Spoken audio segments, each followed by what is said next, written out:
Ma'am ma'am ma'am एक minute.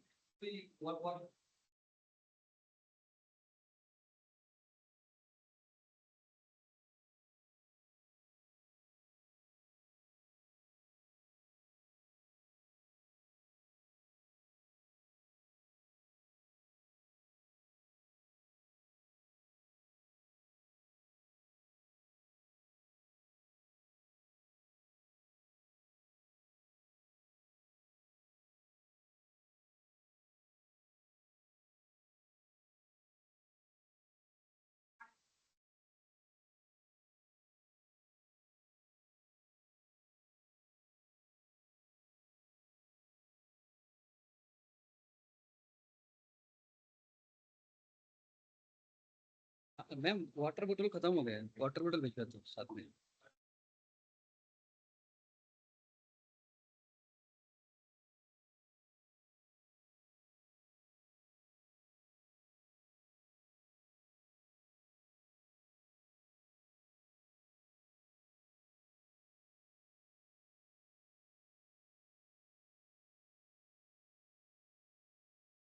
तो वो ग्रुप में डाला हुआ है देखो। हाँ हाँ हाँ, चेक करो वो एफडीपी वाला है उसमें, जो एफडीपी है ना उसमें। हाँ।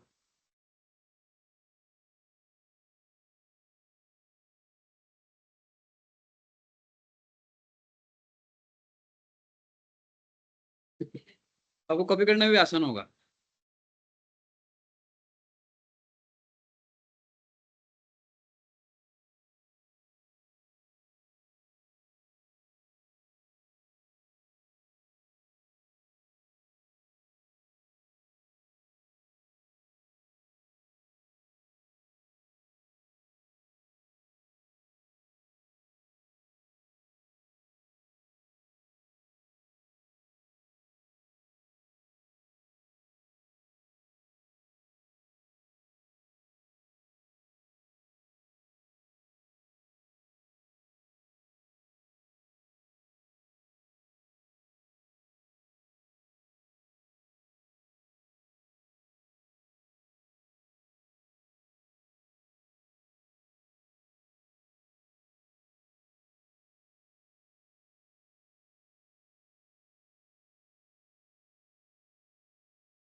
So aquí nunca decimos what aquí nunca say the definition.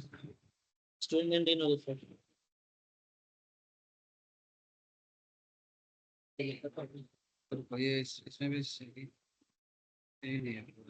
वो कैटलॉग दिखाई और मैंने सेक्रेटरी ऑन बिल्स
सुनो वही पानी मतलब आ रहा है ना हमने केमिकल ब्लैक मार्क लाना है मार्क्स नाम है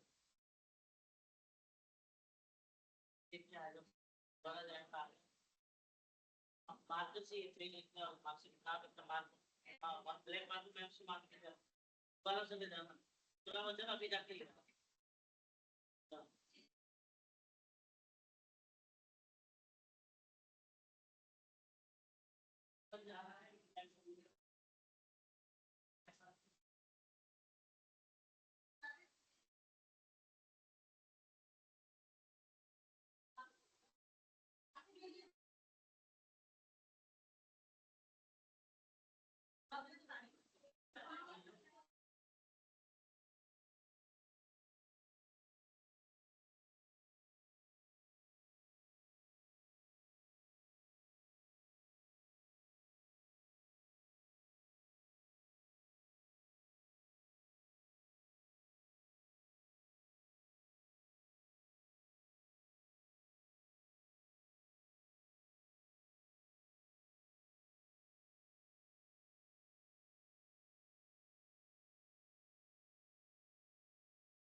हाँ निर्देश सर, हाँ सर बताइए।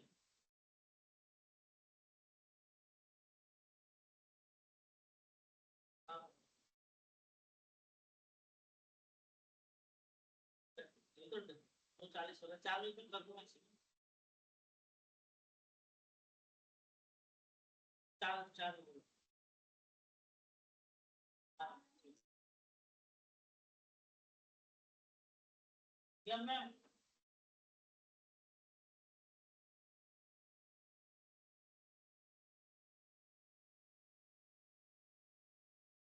हाँ बोलिए आप। हैं? तो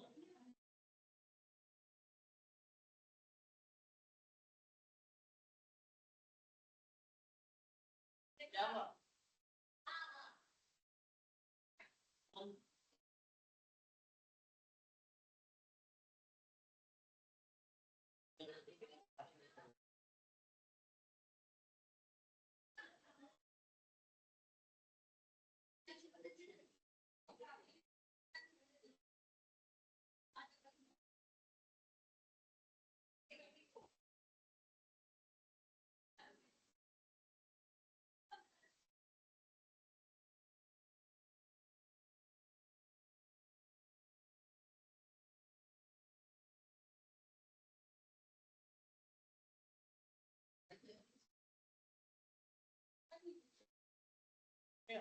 ₹10 जहाँ 700 में बैठती है ना, उनके टेबल पे नहीं हुआ। लेके आ गए।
हाँ बोलिए आप। काला वाला? काला नहीं है। में ब्लैक मार्कर नहीं है, कह रहा ब्लू है। ले आ गया ब्लू में।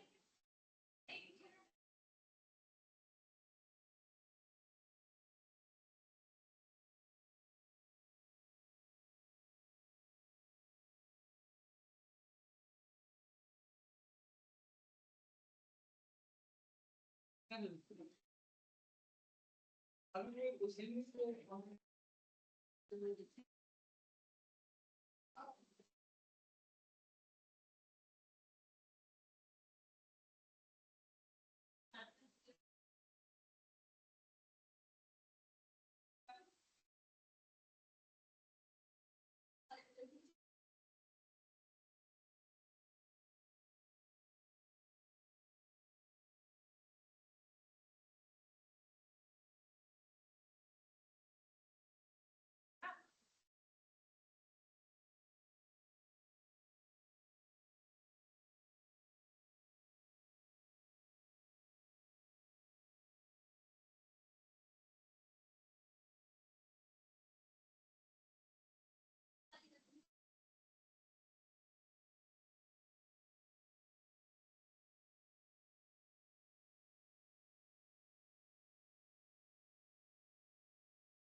उसके अंदर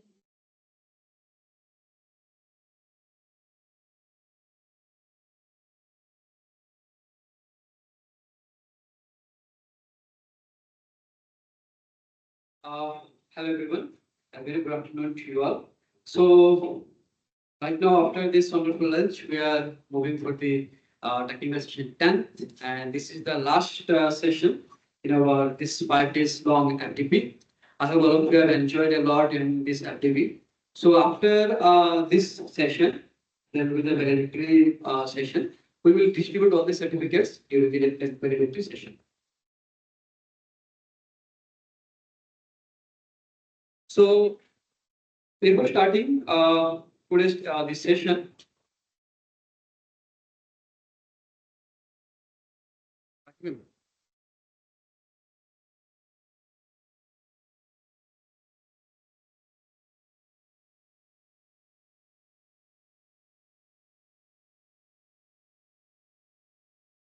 so I'm very delighted that today, for our last session, a very knowledgeable and who has a long experience with our topic, Dr. Gauri Vishwa ma'am with us.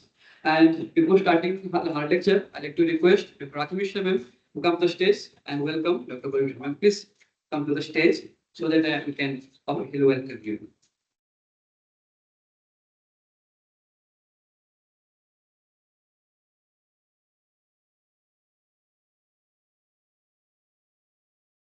Thank you so much, ma'am. So let me introduce Dr. Gauri Vishwa ma'am with you. So Dr. Mishra is a distributed scientist, grade 1 at National Institute of Biologics at Noida, which is under the Ministry of Health and Family Welfare and the Government of India. She currently leads the molecular diagnostics lab laboratory and also the COVID-19 kit testing laboratory, playing a crucial role in ensuring accuracy and reliability of the diagnostic tests during the pandemic of COVID-19. Dr. Mishra earned her PhD in structural biology from the CDR, that is Central Drug Research Institute, Lucknow, affiliated with JNU New Delhi. Her doctoral research made significant contribution to malaria research, focusing on the structural and functional characterization of transit peptide pathway protein. Over a decade of experience, Dr. Mishra has gained expertise in molecular diagnostics and has recognized as government analyst for COVID-19 kit testing and notified in Gazette of India. Her ongoing research projects are primarily centered on cancer biology, molecular diagnostics, reflective treatment to advancement of public health. Throughout her career, Dr. Mishra has received numerous accolades, including the C.V. Raman Award from Institute of Researchers in 2023 and Asian Arbitrary Thesis Award 2009. She has authored several international books and research papers in high-impact journal and has also filed several patents in this field. Dr. Mishra's professional journey has taken her to various national and international laboratories where she has gained exposure to the state-of-the-art technologies. She has mentored multiple PhD students, led significant research progress and projects, and continues to foster scientific excellence in innovation delivery. So with this very short introduction to ma'am's profile, I'd like to welcome ma'am to so that we can learn a lot. And this is the last lecture. I hope all of you will enjoy this session so that we can also contribute something in the cancer research. Ma'am, please come so that we can start this session. I'm connecting this.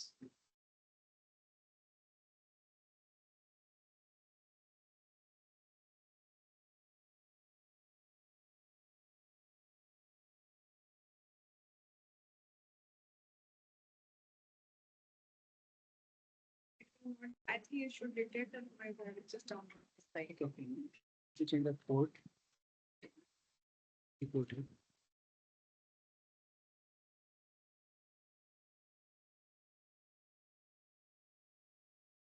Yes, we. हाँ next time हाँ आगे.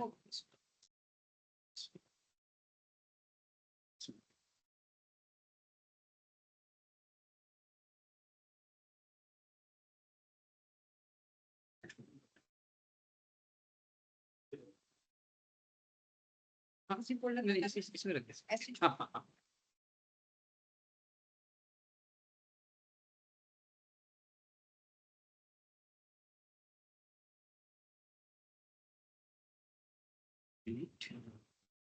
This is right. Yeah.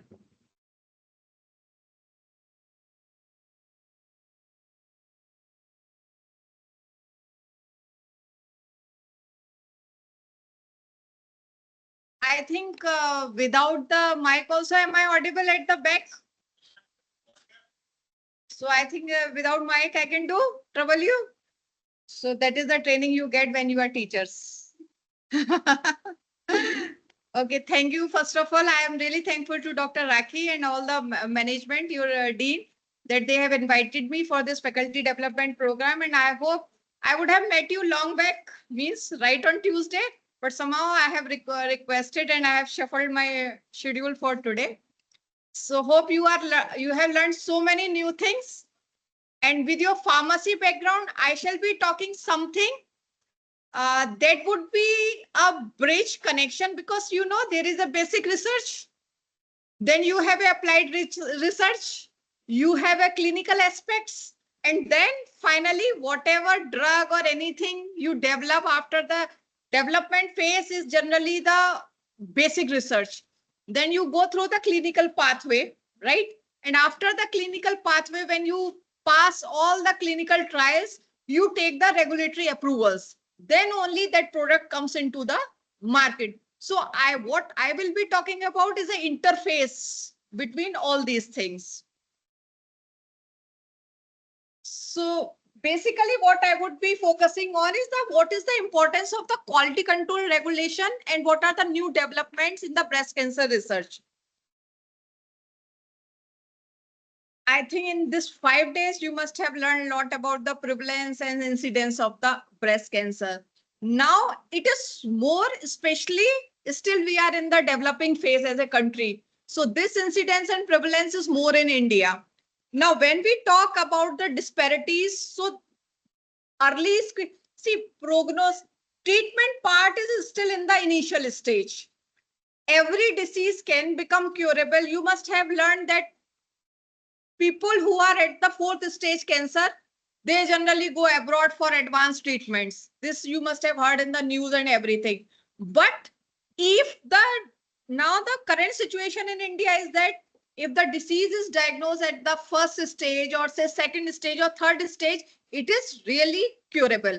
So prognosis is a very important aspect if you want to cure the disease. Now, these are the common tests that are into the public domain, which are used for the breast cancer diagnosis. You have mammography, you have thermography, ultrasound imaging is there, and histology is the slides that they get an initial clear picture.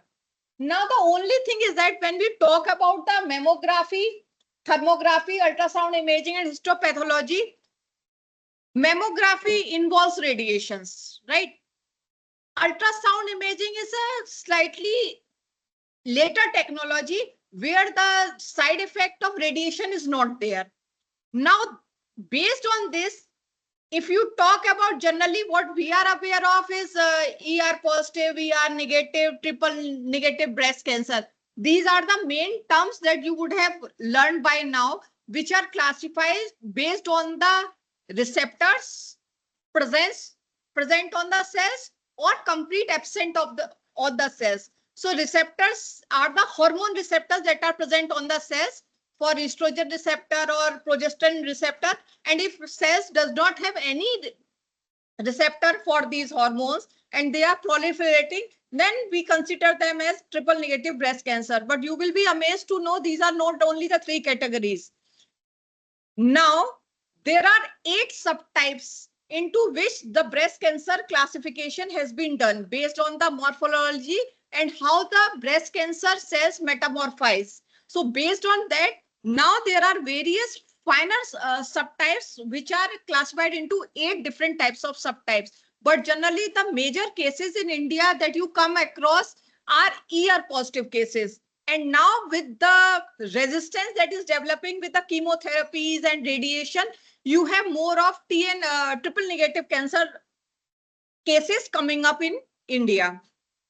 And it is really unfortunate that I think it has even surpassed initially because people used to smoke and there are many occupational hazards. Lung cancer used to be one of the prominent cancers, but now in India, that has been surpassed by the breast cancer. And unfortunately, we are now almost becoming the breast cancer capital of the world, which is very unfortunate.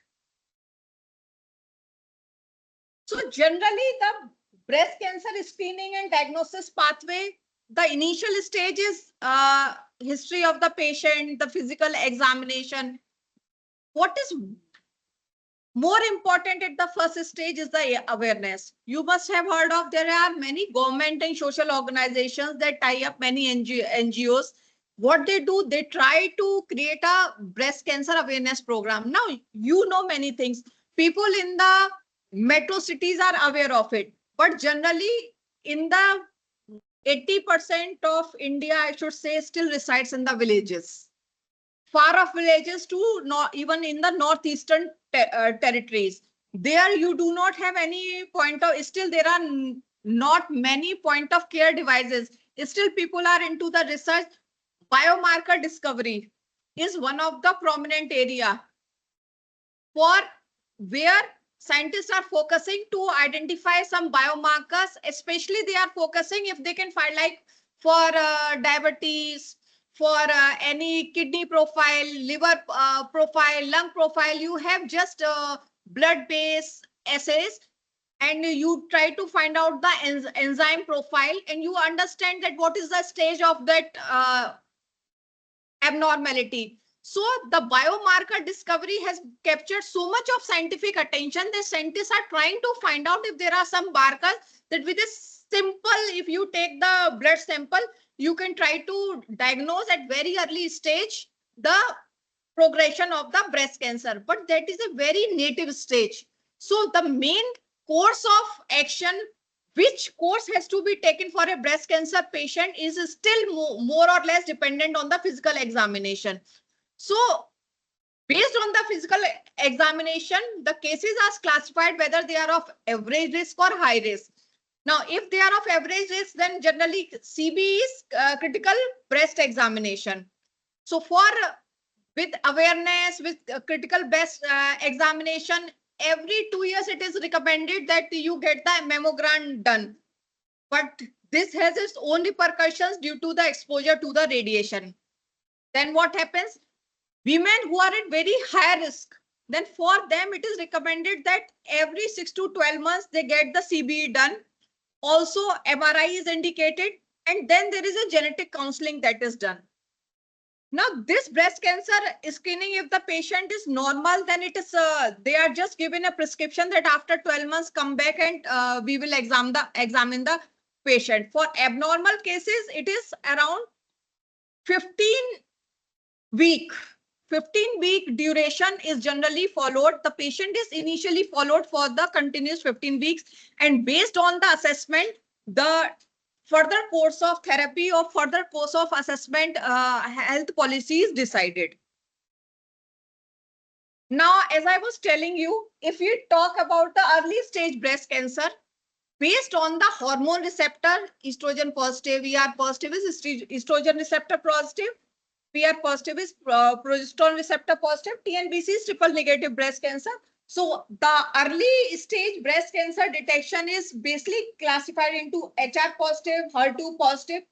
HER is human epidermal growth factor receptor. This is different from the estrogen receptor and the progesterone receptor. This is another receptor that is expressed on the breast cancer cells.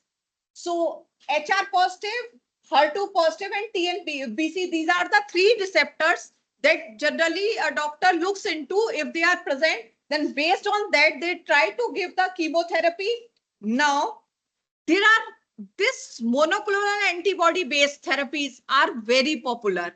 So this for HER2 positive receptors, chemotherapy is given in combination with different maps, especially trastuzumab, pertuzumab, and for TNBC, as I have told you, there are no receptors on the cells. Okay.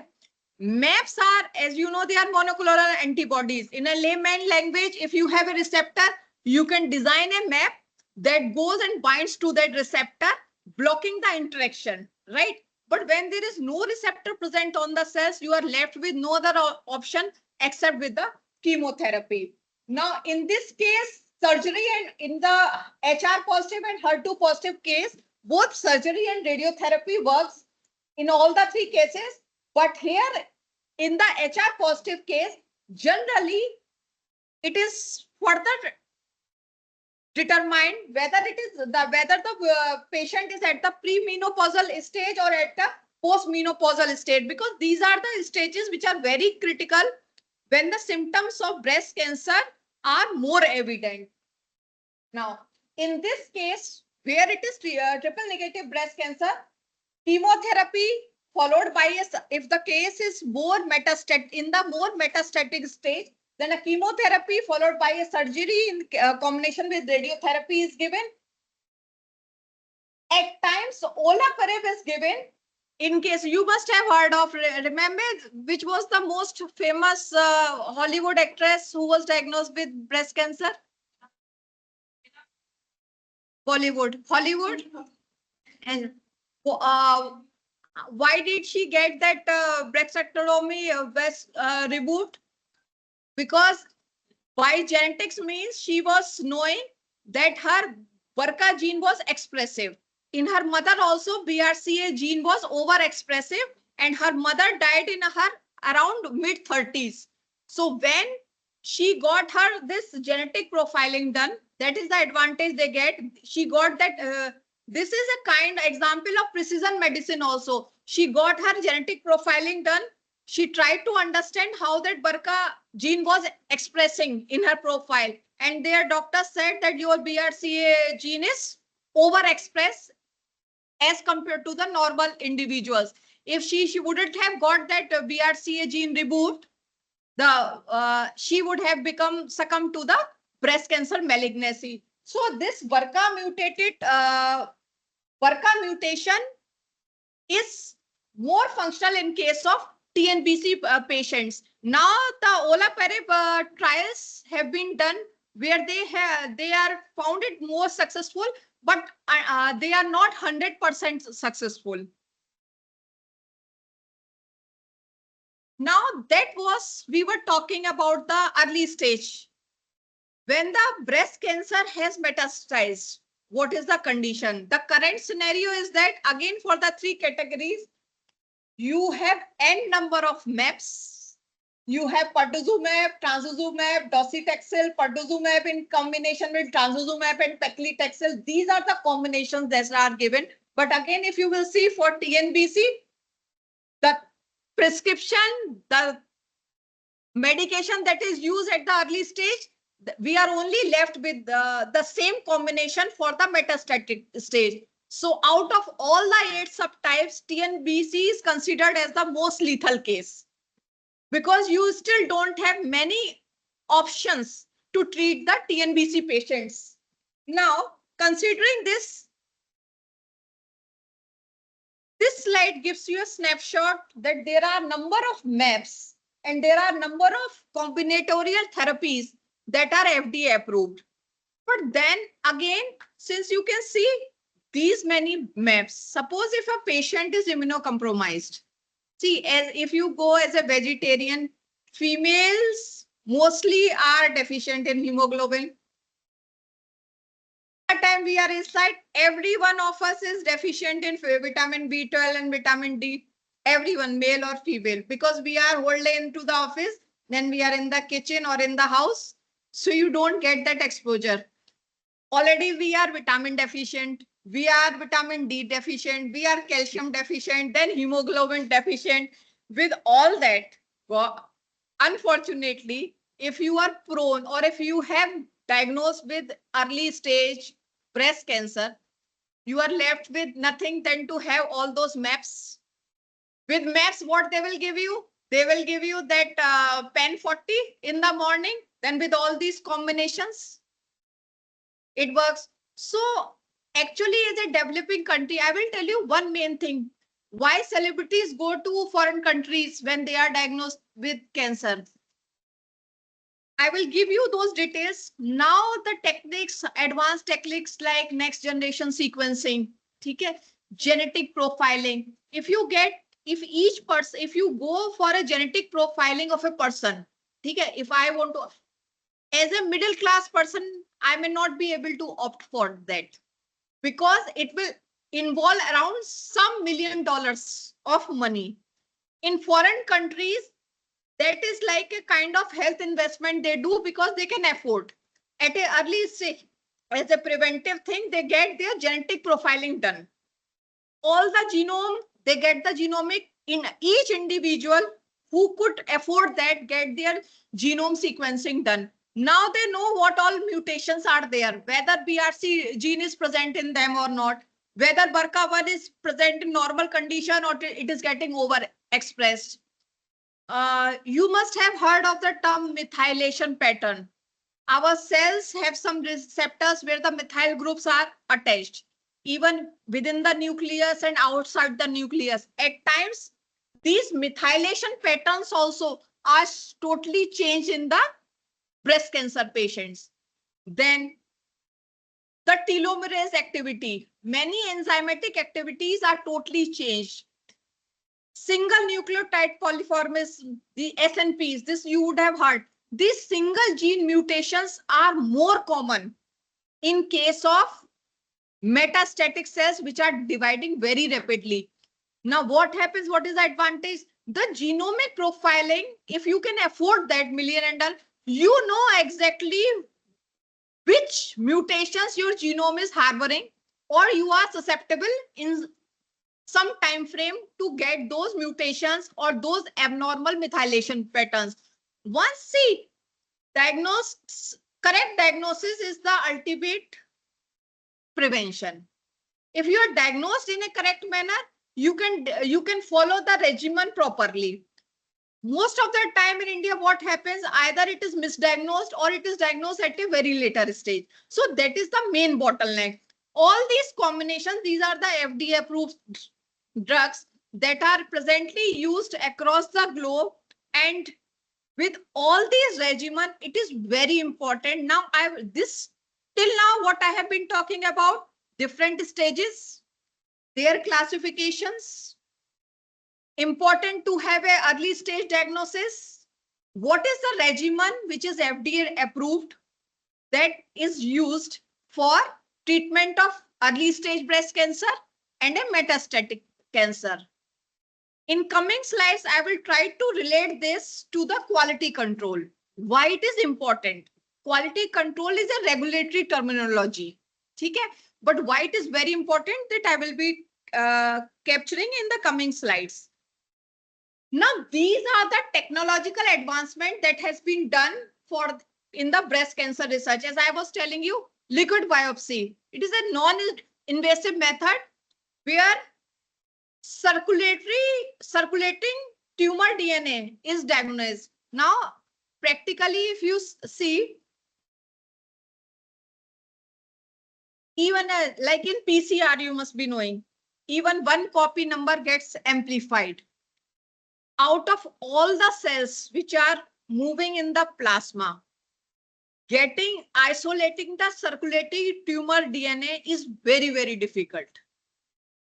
Means in billion of cells, you will get only few cells which would have been bifurcated from the tumor cells. But if you could do and it is a very costly procedure and painful too.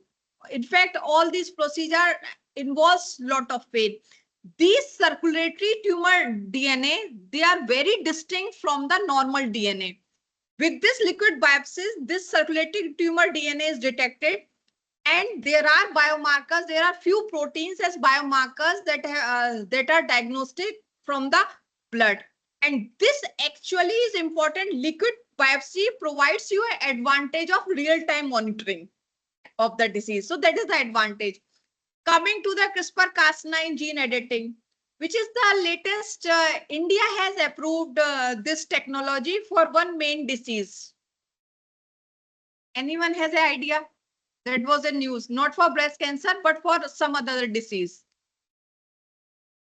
CRISPR-Cas9 technology has been approved even in India for treatment of one disease,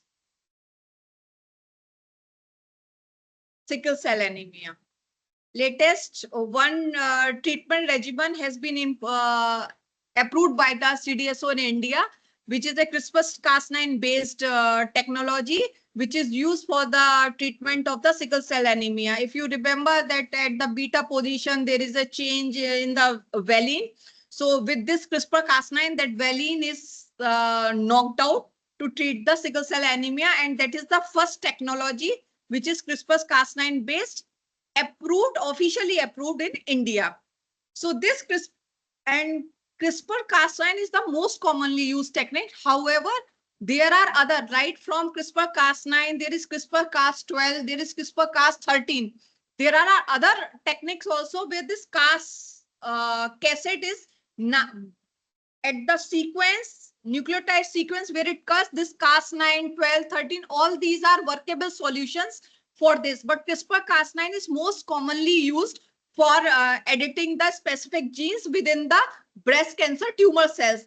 And this is also used for the research purpose to study the gene targeted therapies. CRISPR-Cas9 is used to understand both gain of function or loss of function test. See, if you are knocking down some gene, X gene with a CRISPR-Cas9, and if the cell loses some function, then you understand, okay, this cell or this gene present in this cell was playing this important function. So this is a technique that is used for understanding the functional role of a particular gene.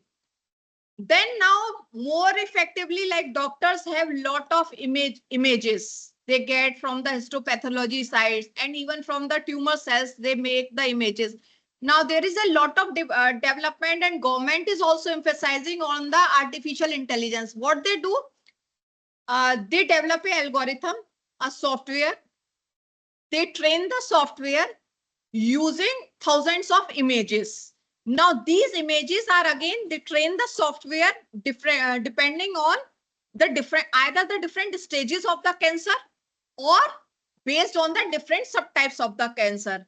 Now based on the different subtypes, different images are fed, and if the same pattern is found, then at the initial stage they can actually, with the use of artificial intelligence, they can actually predict that this particular cells from such a patient, they are prone to get succumb to this stage cancer. So artificial intelligence and machine learning is important because it can be used at a very early stage. Second, it does not have any side effects for being exposed to the radiation. So that way, this is something that is used at the initial stages, and we are still into the developing phase, but this is more effective at the initial stage where you train the data set with the images and you try to find out the common patterns, and you understand which individual can develop the breast cancer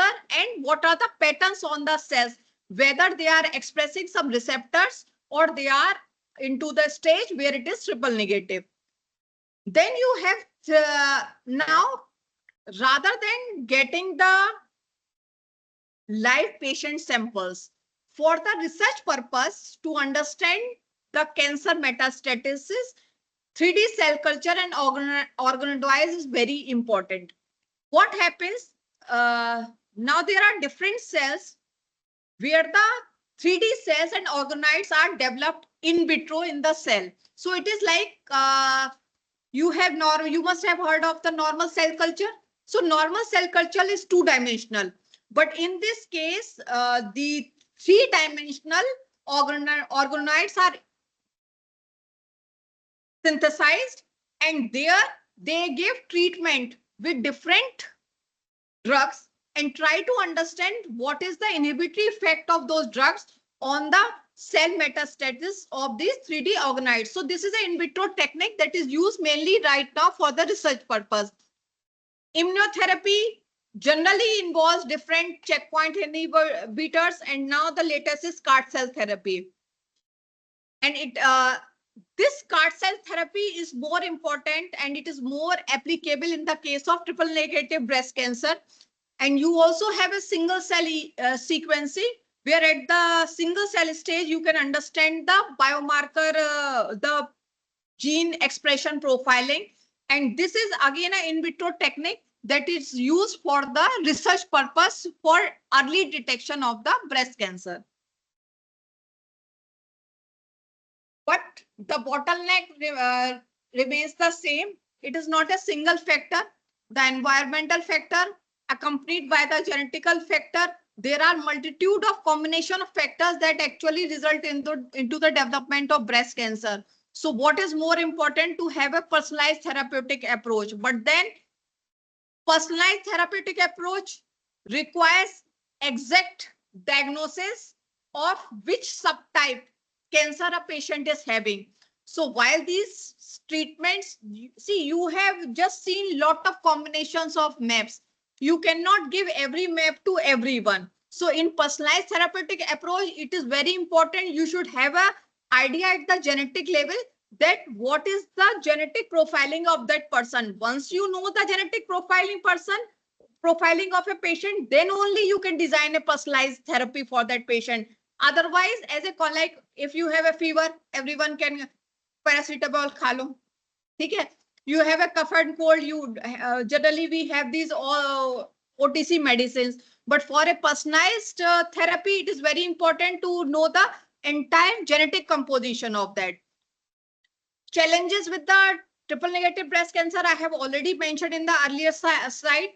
Now, again, drug resistance is something, treatment resistance is something which every disease is facing. So the same case for this combinatorial of approaches, the resistance to endocrine therapy, anti-HER2 therapy is more prevalent and seen in immunocompromised individuals.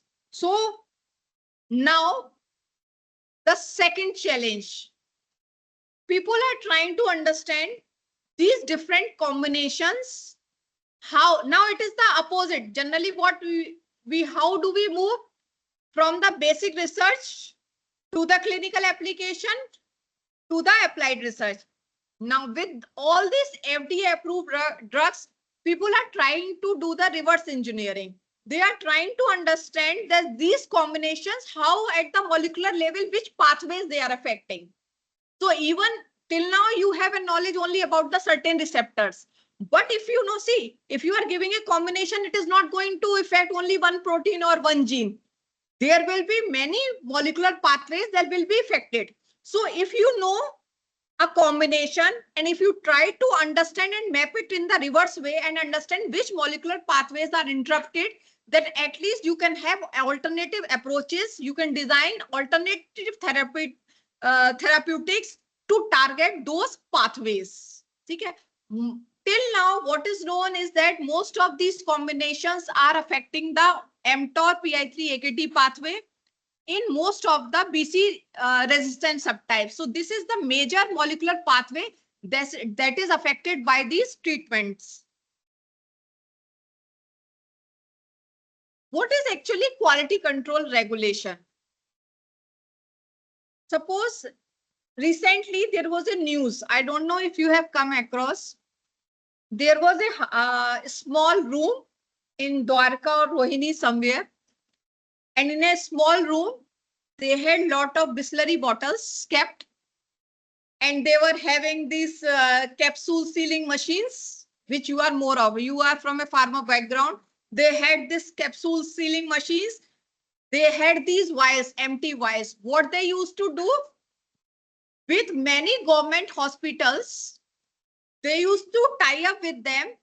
There at the cancer radiology departments, maps were given, standard maps. So there was a, you understand the label claim? You know, so what they used to do after giving the maps in the hospitals, khali shishi to फेंक ही देते हैं. They used to they have that kind of illegal tie-up with those maps. वहां के compounder से वो खाली शीशियां ले लेते थे. अब उस पे label claim intact था. ठीक है? They used to give handsomely for that. They used to bring for Patuzu map. They used to bring those bottles. Batch number is there. Name of the map is there. Lot number is there. Expiry is there. Manufacturing date is there. They used to bring to that small room with that filling machine. Simple Bisleri bottle they used to fill, they used to seal it, and they used to sell it in unauthorized way. 1.5 lakh rupees, this much while to people. And this has happened not for 1 or 2 days. They were successful in doing this for say 6 to 8 months. Then one day what happens? Log dur dur se kya hota, and why this you call them, if you understand the term, there are 3 terms in quality control: quality, standard quality, not of standard quality, and spurious. Okay? Quality means, if I say this is a paracetamol, you are going to take the paracetamol. Obviously, that composition is there. The effect it will deliver, it will relieve you from the fever. Spurious is that you are taking paracetamol or ibuprofen, but that component is not at all there. This is not even a related component is there. Okay? So what they used to do, obviously with a Bisleri water and pertuzumab, it is not going to work. What happened with this? How this was reported? And they were very much selling this drugs through online portals. Pertuzumab, if officially you take from without prescription, it is not possible. From the authorized dealer or medicine provider, if you are taking, one pertuzumab vial is costing somewhere about 1.5 lakh to 2 lakhs, and one vial will give only few doses, and there is an entire regimen, right? So through internet they were operating, and they used to buy it at say 70,000. Now it is almost half the price.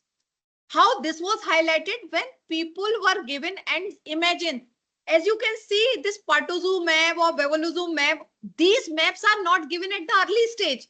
They are given at the stage 3 or stage 4 cancer. Now, there were frequent deaths that were reported. Initially, it was assumed कि वो तो stage 3 or stage 4 के patient थे, तो नहीं respond किया therapy को. But then, why that awareness program is important? Somebody has reported, CDSO is the Central Drug Organization for controlling these drugs, regulation of drugs. Somebody reported to CDSO that such and such maps, bias are there. Then the drug inspector went over there, they captured it, they made a video, they were sentenced to jail.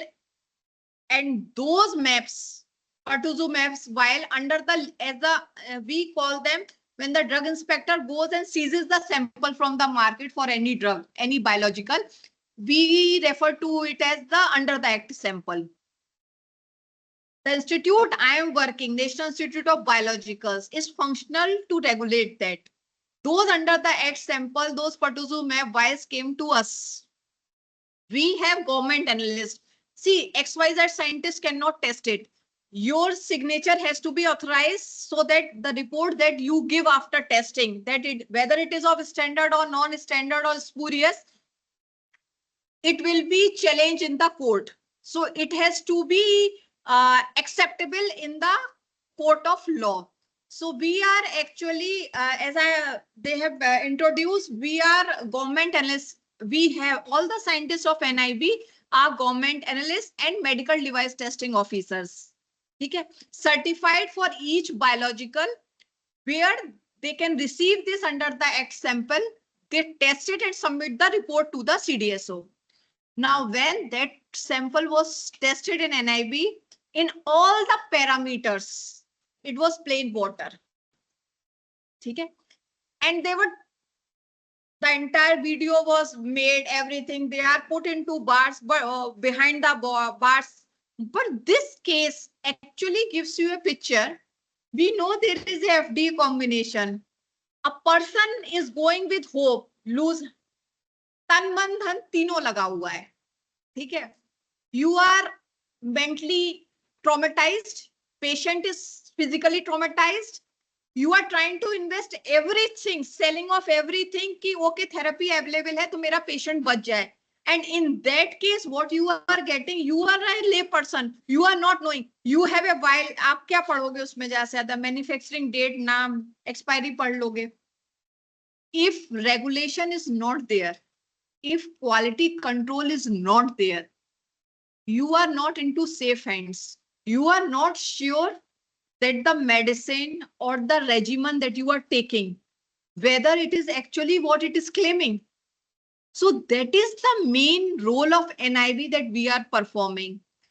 All the drugs, IVDs, in vitro diagnostics, MAPs, monoclonal antibodies that are released into the Indian market, CDSO and its port offices, port of means many of the drugs are imported also. So from the port, they seize a sample, they send it to us, and NIV does the testing. We do the quality control testing. Now you understand? And we release the certificate of analysis, whether whatever they are claiming, if it is in case of diagnostic, we check for the sensitivity and specificity.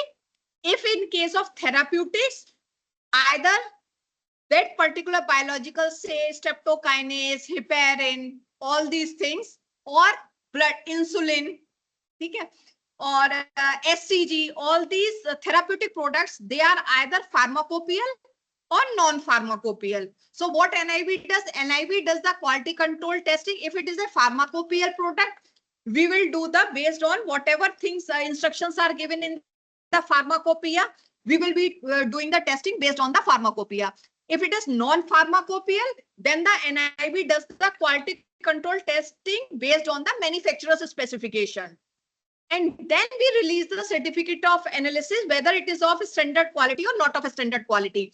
If we find that it is of standard quality, means whatever they are claiming in the test, also the results are coming same, we report it to the certificate of analysis is given to the CDSO. Then only that batch is released in the Indian market. Even there are state medical procurement agencies which buy the drugs in bulk to supply it to the primary health centers across the India, in even remote areas. So these state medical authorities, they will buy the drugs only when they feel that a national testing laboratory has passed it as of a standard quality drug. That is the role NIV does. And that is the importance of quality control regulation. It is very unfortunate that breast cancer is the leading cause of cancer. It is proliferating. There are a lot of MAPs, but still most of the market is non-regulated. Means these are not tested anywhere. Just the companies are making money. They import it from abroad.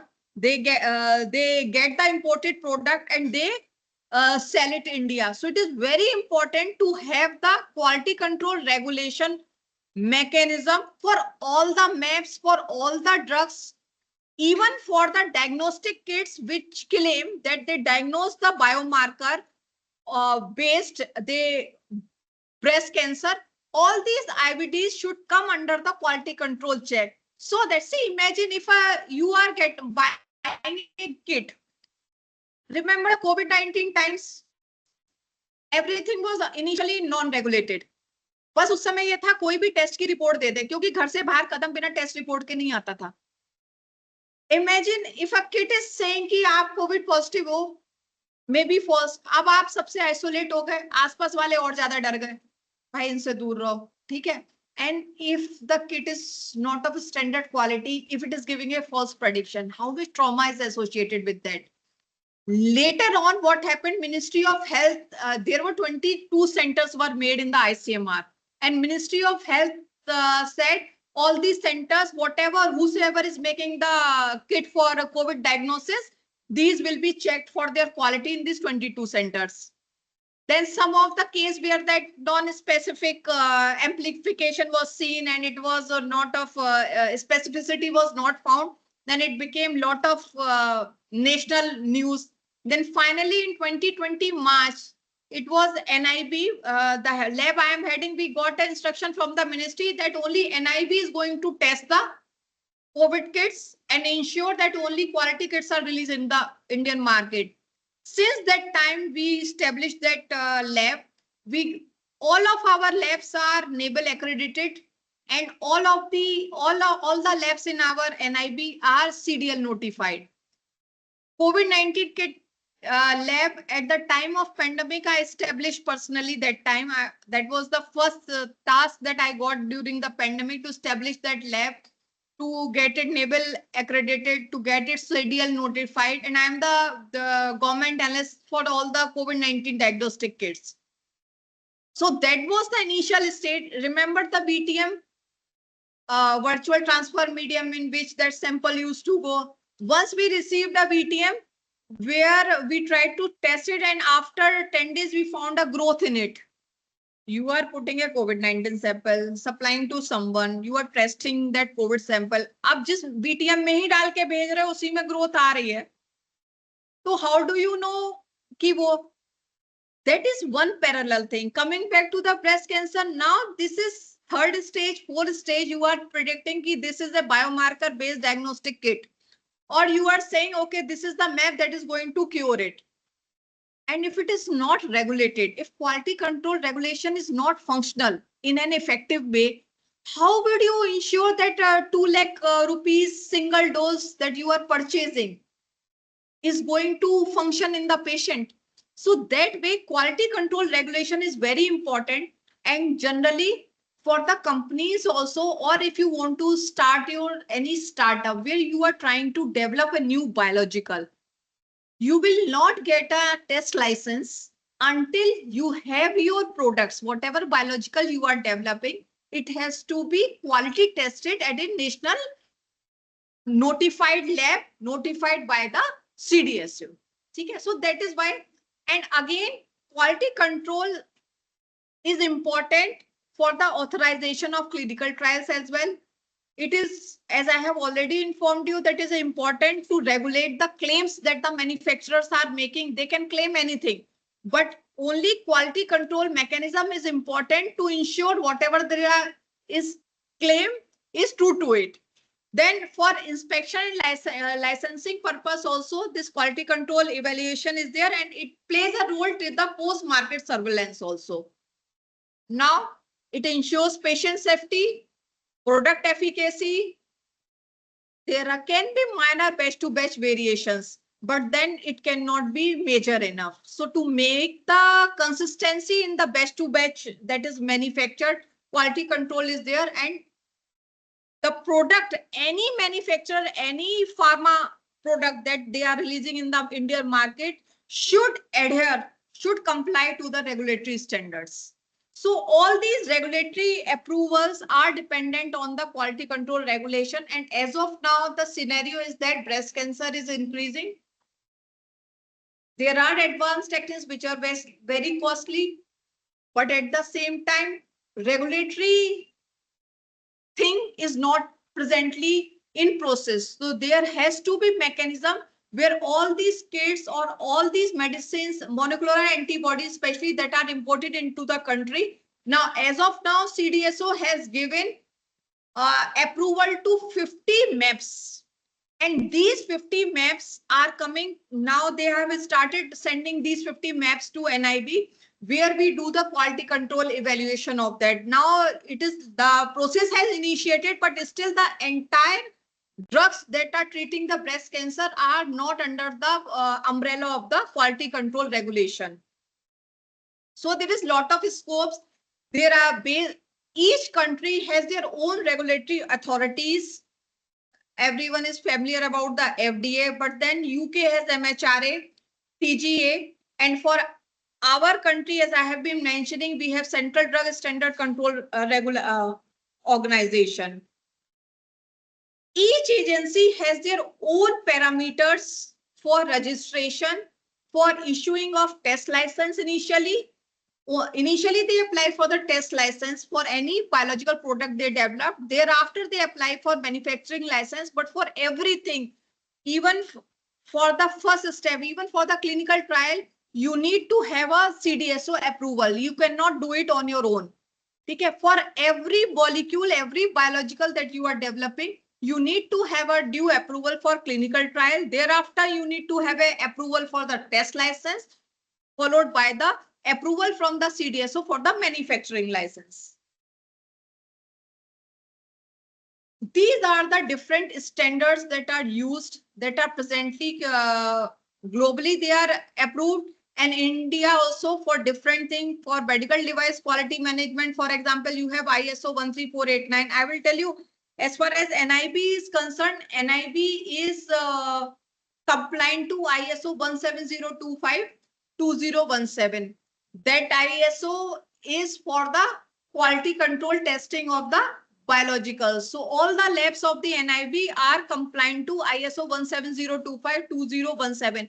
All these ISO trainings, time to time, you can collaborate with the NABL, and in pharma sector also, with the background of the pharma, you can give exposure to your students about these ISO standards. Because with a pharma knowledge, if they have a knowledge about the ISO standards, different ISO standards, they will get more opportunities in the companies. People who have a pharma background and then they have a exposure to all the knowledge about the ISO compliances, which ISO is, and one ISO is not one thing, it is a almost thesis, and there is a lot of training that is involved. So time to time, if you feel as a faculty, this NABL conducts all these courses for different ISOs. Even you can collaborate with BIS. It is an again Bureau of Indian Standards. So they also provide some kind of trainings for the faculty, also for the student with a pharma background. You can tie up with them and you can provide an exposure to your faculty and to your students about the different ISOs, different standards that are used in the medical device sector, that are used in the pharma sector, which are in this area. So these are the approaches that can be that are there. Different rules, I will not go into the details. This is a kind of history. So right now, for any compulsory licenses, I have told you, for everything right from the clinical trial, test license and manufacturing license, you need a CDSO approval. Generally, this is a snapshot. You have developed something. Even the industry, at times, when I go, I'm an expert in the BIREC DBT first hub, and I'm also an expert in MedTech Mitra, which is an initiative of ICMR in collaboration with Niti Aayog and CDSO, where they provide knowledge and know-how to the industry, new startups. They develop something and they have a lot of questions.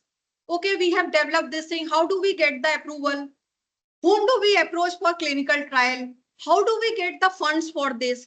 All these things. Now there are many things. Like I have told you, in ICMR, there is an initiative, MedTech Mitra.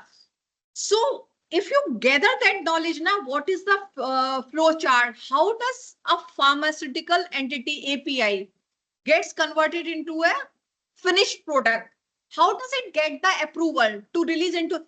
This is a knowledge, regulatory knowledge with a pharma background. If any one of you, if any of your students can get a knowledge with the pharma perspective, if they can get a knowledge about the ISOs, their scope enhances. They can get the placement in the NABL, FDA, FSSAI. Now with the pharma background, if they understand the regulatory pipeline, if they understand the regulatory procedure, you know, people are experts of their domains. You go to researchers, they can explain you n number of ways how to get the fund and develop a molecule. Okay. You go to the medical college, medicos will tell you, okay, ठीक है, हमारे यहाँ इतने patient रोज आते हैं इस disease के, आपने ब्रेस्ट कैंसर का कोई बायोमार्कर या वो किया है, आप आ जाना, हम पेशेंट एनरोल कर देंगे, आप स्टडी कर लोगे. ठीक है, आपने मॉलिक्यूल भी बना लिया, बायोमार्कर आइडेंटिफाई कर लिया डायग्नोसिस के लिए, या आपने मैप बना ली थेराप्यूटिक के लिए, आपने मेडिको के कोलैबोरेशन के संग you have tested it on the samples, now you have a clinical data. Still you don't know how this can be, how this will be launched in the Indian market. You cannot launch it in that way. That important thing, knowledge, know-how of the regulatory procedure in itself is an expertise, which is very marketable. It has such a government emphasis is right now on the development of IVDs. In the Atmanirbhar Bharat, the recent focus is on IVDs for different diseases. Breast cancer diagnosis, breast cancer awareness, okay? Breast maps for the breast cancer treatment. This is the latest trend in the India. To capture that, it is very important to have a regulatory knowledge. Now the point is that where do we get that knowledge from? Okay. That knowledge you can get from portfolios like this. You can go to CDSO website. You can conduct the workshops over here. You can collaborate with BIS. You can collaborate with Naval. You can even collaborate with, see, you can have a 5 days or 6 days schedule where you can invite people from CDSO. So that you understand, at first point, you understand how does this regulatory procedure works, and your educational background works well with the regulatory. With a pharma background, if you have a know-how of the regulatory procedure, obviously you can translate it to your students. It is like a icing on the cake. That is the requirement of today's industry. That is the requirement of the today's government. Okay, so this how a drug approval process takes place in India. There is an applicant who has developed a new entity or a molecule. Generally, it applies to the ethical committee. It gets the report within 12 weeks. Either they will get the patent or whatever. Then what they will do first, the first step is that they will apply to CDSO for the test license. Okay. CDSO, there are a lot of documentation like, pardon? This ethical, first of all, your institutional ethical committee, then after that, there is a ethical committee. You go make an ethical committee where there is a DBT nominee. DBT has now recently ICMR has also published a guideline. What should be the ethical committee composition? Even as a private institute, if you do not have your own ethical committee, absolutely not a problem. You can collaborate with gyms. Okay? And you can sign I am talking about gyms because that is your neighbor. Okay? A foot, a milestone ahead. They have their ethical committee. Then the a regularized approved ethical committee should have a DBT nominated external expert. You submit your proposal there, you have a medical partner over there, you have a DBT nominee over there, you get your proposal approved over there. These are parallel trains running on the track. You do this procedure, you are developing a molecule, you are getting the approvals from the ethical committee. Simultaneously, if you think your students think this has the potential to be scaled up, immediately as a first step, simultaneously you apply for a test license. There they will ask you the initial data, your pilot scale data, how you have developed in your lab or in a small scale. Once the test license procedure is there, you can even get the guidelines from them. Everything is there now. Everything is online. Even CDSO has different online portfolios for that. Then that is a different that will be out of the scope of what we are trying to understand. But then all the drugs, all the biologicals that are there, they are classified into class A, B, C, D. A and B is something like you use natural molecules as drugs which are not of very hazardous category. C and D, class C and D drugs or molecules are for extremely infectious or hazardous category. For example, HIV comes in class D category. Diagnostics or therapeutics for COVID, HIV, SCV falls into the C and D category respectively. So that regulatory know-how in itself is a very huge subject. But with a pharma background, if you have that combination and if you pass on that combination to your students, really it would be a great achievement. So generally, parallelly, you take ethical approval, then you apply to the CDSO. They have a dedicated drug division over there who will examine the all your paperwork. They based on the recommendations of the committee, DCGI is going to give the approval. Thereafter, simultaneously after test license, so simultaneously, if you have a collaboration with the medical college where you would want to conduct the clinical trials, you can apply for a clinical trial application. Both these things are granted by the CDSO DCGI, and if complete license means either you if you want approval for the clinical trial, that also the DCGI is going to give. If you want approval for test license, that also DCGI is going to give. And once both these are successful, you can tie up with a company for manufacturing. But before that, you then for that also you should have a knowledge about the ISO, like what kind of facility should be there, which ISO compliance should be there, where you can do the manufacturing. Okay, all these things knowledge together is a repertoire.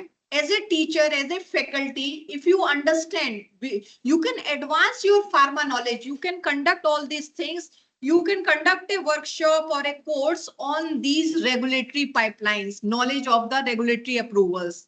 You can conduct a workshop on how the clinical trials are conducted, how the regulatory, with this knowledge now, if you transfer to the next generation, that will give them a placement, that will that is what is required in the industry. You are going to produce students who will be matching to the demand of today's era.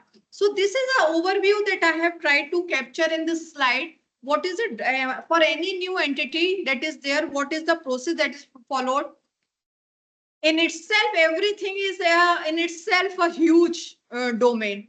Generally, what happens in case of breast cancer, as I have told in the earlier slides, we have a mammography, we have MRI, genetic testing, biomarkers, and other companion diagnostics.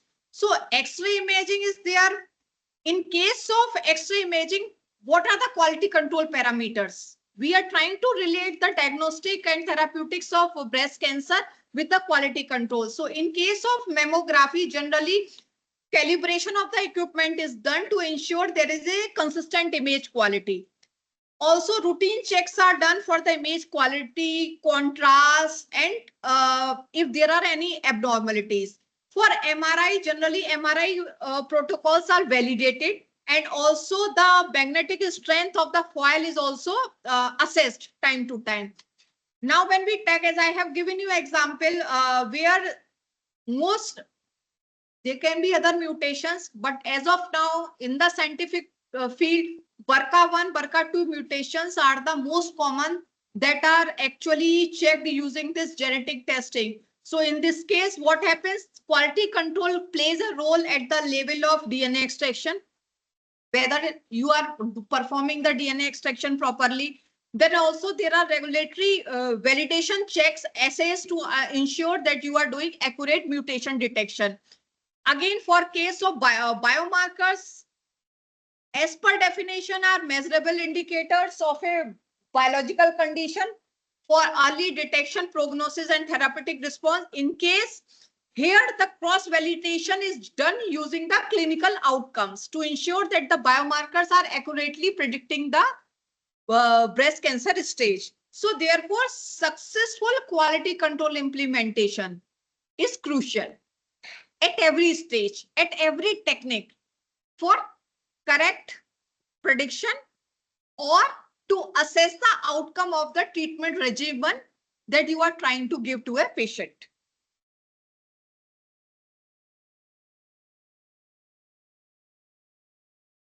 This is a snapshot that I have given. These are areas where you can think of research questions.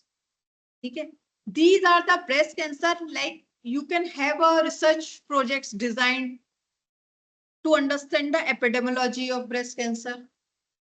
You can have research questions designed for the identification of biomarkers or their validation. You can have research questions to understand existing technology है, therapeutic regimen के combinations आपको पता है. In collaboration with medical colleges, you can assess what are the outcomes, how much successful are there, what is the success rate, what are the side effects. So suppose even if you take liquid biopsy, you can have a comparative study. If you a small study you can plan, you can understand how does the liquid biopsy does better or poorer as compared to the other, whether genetic testing or X-ray or MRI. You can have a comparative study. Even you can do the meta-analysis on this. You can do a systematic review on this, right? This is something I'm telling with a purely academic perspective. You know different techniques. There will be lot of literature. There will be lot of literature. People have done studies using liquid biopsy and predicted, okay, with liquid biopsy, breast cancer, this was in these many samples identified.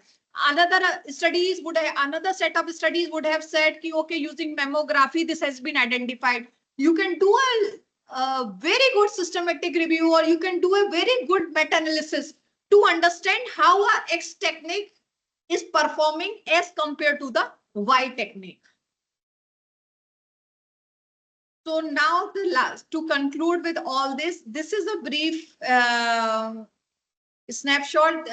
Besides my role as a quality control regulation, I have been pursuing research. There are few research projects that are ongoing in my lab.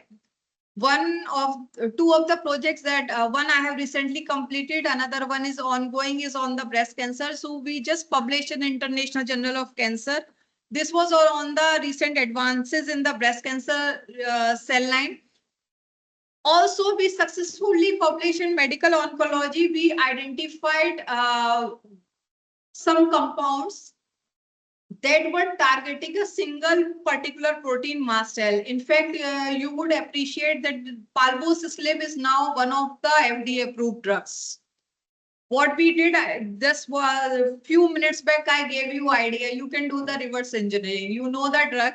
Everybody is working on the drug. They are giving it to the patient, but they actually don't know how that drug is doing at the molecular level. So many combinations you are doing. I am again repeating the same thing. It is not going to affect one pathway. It is not going to affect one protein or one gene. True enough. You can take any drug, you can do the reverse engineering, even a single pathway, you understand how that drug combination is affecting. That is a new research. That is a new idea that is workable. So what we did, we tried to understand how this enzalutamide and palbociclib affected the one of the crucial kinases that is important in cell cycle regulation. Going back to your basic days, you remember that cell cycle growth, G1 interphase, G1, S1, S2 phase. So you must have heard of the CDKs. Okay, this is one of the homologue of CDKs, and this is involved at the G2M transition of the cells. So breast cancer progression, now try to relate to your basic knowledge. G2M, G2 resting stage, say mitotic phase, where it is the division phase. If G2M transition goes hayward, obviously uncontrolled cell division will start. That the uncontrolled cell division is what? Metastasis. These are two of the main, they are not completely natural, they are not completely synthetic, they are partially natural compounds, and we could effectively, in this paper, we were able to establish their molecular mechanism of action and establish that they were effectively inhibiting this particular master kinase, which is a CDK analog. In our initial days, we started this work with the in silico work, where we tried to, that was a normal in silico work, where we got this idea, okay, what are the different compounds that are going to work. From that, we proceeded to this, where we could decipher the molecular pathway and establish their molecular mechanism of action.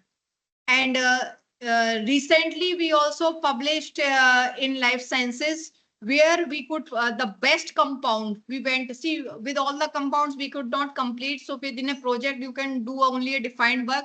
Well, one of the best compounds was flavipiridol, and it was showing a better efficacy against this CDK homologue than the presently known inhibitor against this protein. So these are some of the recent papers that our research papers that our lab tried to publish. Besides this, in collaboration with IIT Delhi and Kanpur and Roorkee, we have developed and we have a collaboration with few medical colleges like Safdarjung. We have developed 11 technologies in vitro diagnostics. In one of them, one breast cancer diagnostic IVD is also there, which I should not take the credit. I have not developed. IITs have developed, but we are trying to, as a regulator, as a collaborator, I am trying to validate them. I'm doing the quality control testing because that data will be useful. Now, if you can connect the bits and pieces, at least I believe with this lecture, you will be able to relate the dots. So what I'm doing, they have developed the IVDs, and what we are trying to do, we are trying to validate those IVDs. Once validated, thereafter, the IVDs will apply for a test license. That data, validation data, when a regulator is doing the test license, they will apply. Later on, they can apply for the manufacturing license. Same happened. Why this collaboration was important? Because ITs are very technically sound. They know how to develop a diagnostic device, something, but they do. Then again, that gap is there, how that device will come to the market.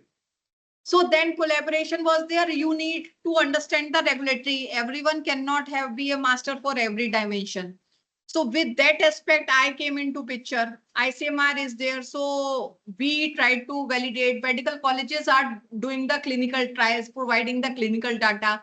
CDSO and ICMR is into picture. They are trying to help them to get that IVDs, those technologies, regulatory approval based on the clinical data generated from the medical collaborators, and bring those technologies to the Indian market in an economical way, so that even a common person sitting in the remote areas can use those technologies. It should not that something has been developed and remains a part of only the within the institute constraint. That is the beauty of this. So with this, I'm again thanking you. You really had such a patience, right? Sitting, and that too after the lunch. I can understand. So I can understand only certificate is the incentive, but then it is slightly boring, and that too after lunch. So I am really thankful for your patient hearing.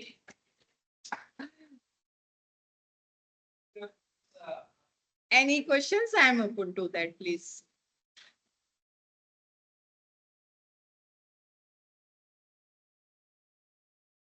Really wonderful talking. Thank you so much. Lots of insights. I was working on this computer drug design. I found some works are so similar to it.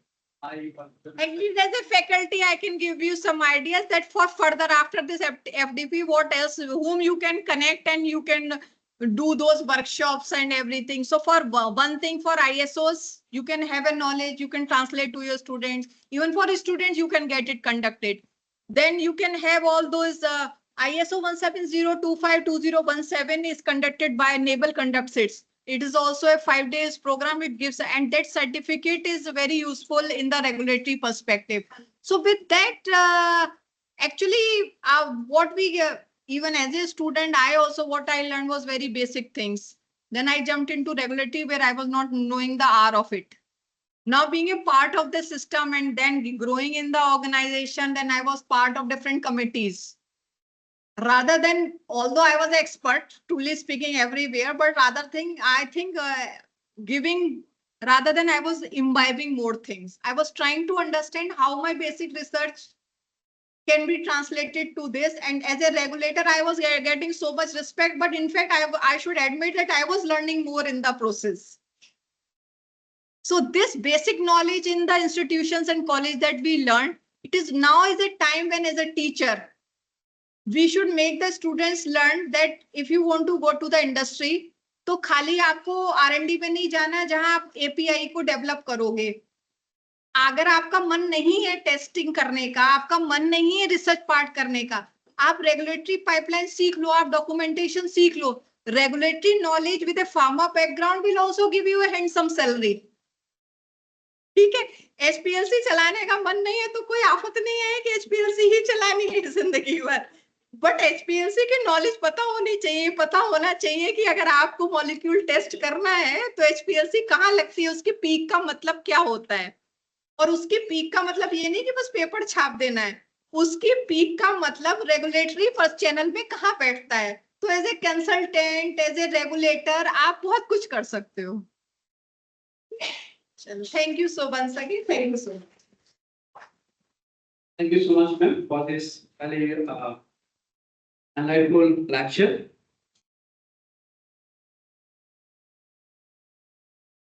So now I would like to request Dr. Chandana Maji, ma'am, one of our more senior faculty member. Please, ma'am, come to stage so that we can felicitate Dr. Gauri Vishya, ma'am.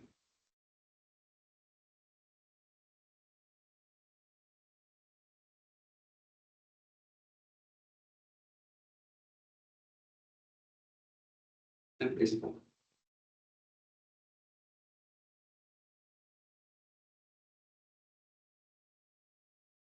Thank you so much, ma'am. So now we're going to end up our this all the technical session parts, and it's time for valedictory session.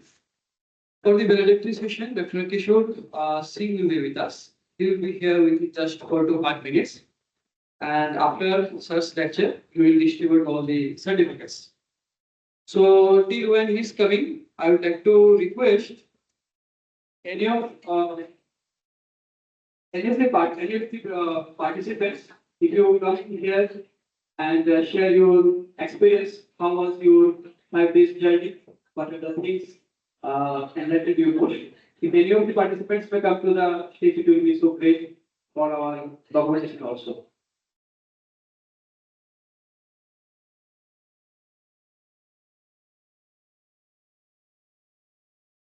Ma'am, can you share your just experience in 2 lines? How was your the journey of last?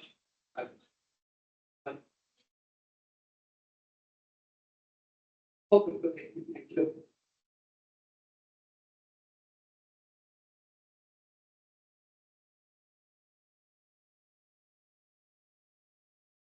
From any internal faculty? Suppose it will be so great if you share your experience, how your this 5 days journey, if you will come and just share your experience, so that you can also come up that time. Because ma'am is also actively working in this way. If you go to come here, for I might still not once again. Thank you so much. Everyone, this FDP mainly meant to update our knowledge, and as the topic was related to the recent trends in the development of novel approaches in anti-cancer therapeutics, as we are from pharma background, so when we want to have improve our knowledge regarding cancer, there should be a amalgamation of both, that is the genetics as well as the other therapeutics. And so for combination of this, we have to have the knowledge, recent knowledges in genetics as well as in new technologies, novel drug delivery systems.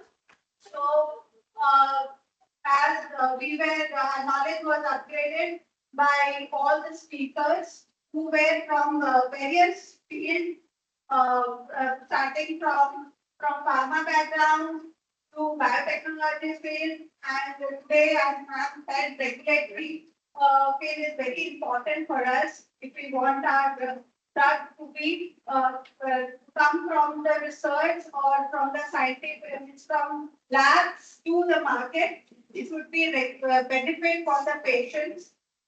So we have all gained a lot of knowledge. And means in my view, I have gained lot of knowledge. I was ignorant regarding many field, many aspects in this field.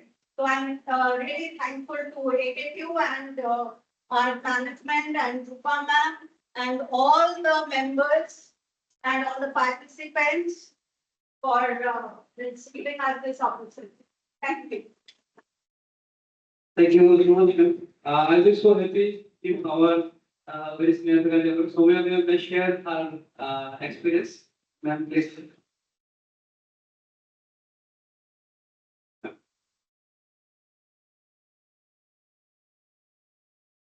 Good afternoon, everyone. And I hope all know me last these 5 days. So all the sessions were very nice.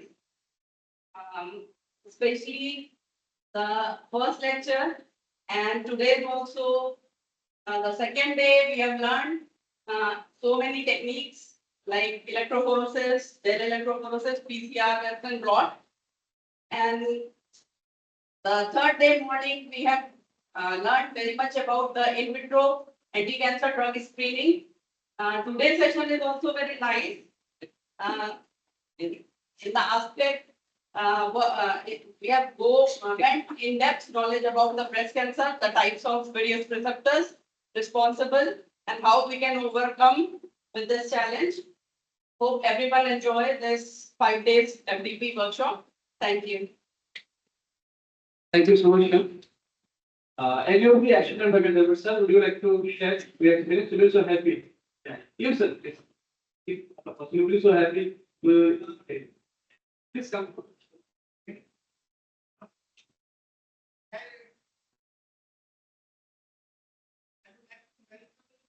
Three games, knowledge I could get very insightful things. First of all, first of all, I would like to thank Professor Chandra. He gave very much. Sir, as it is so good for our documentation also.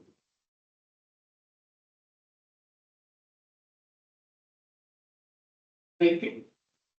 First of all, I would like to thank Dr. Professor Javed Ali sir, who gave the insight about the lymphatic system, for which recently the drug deliveries are being made, and this system particularly useful for the treatment of cancer.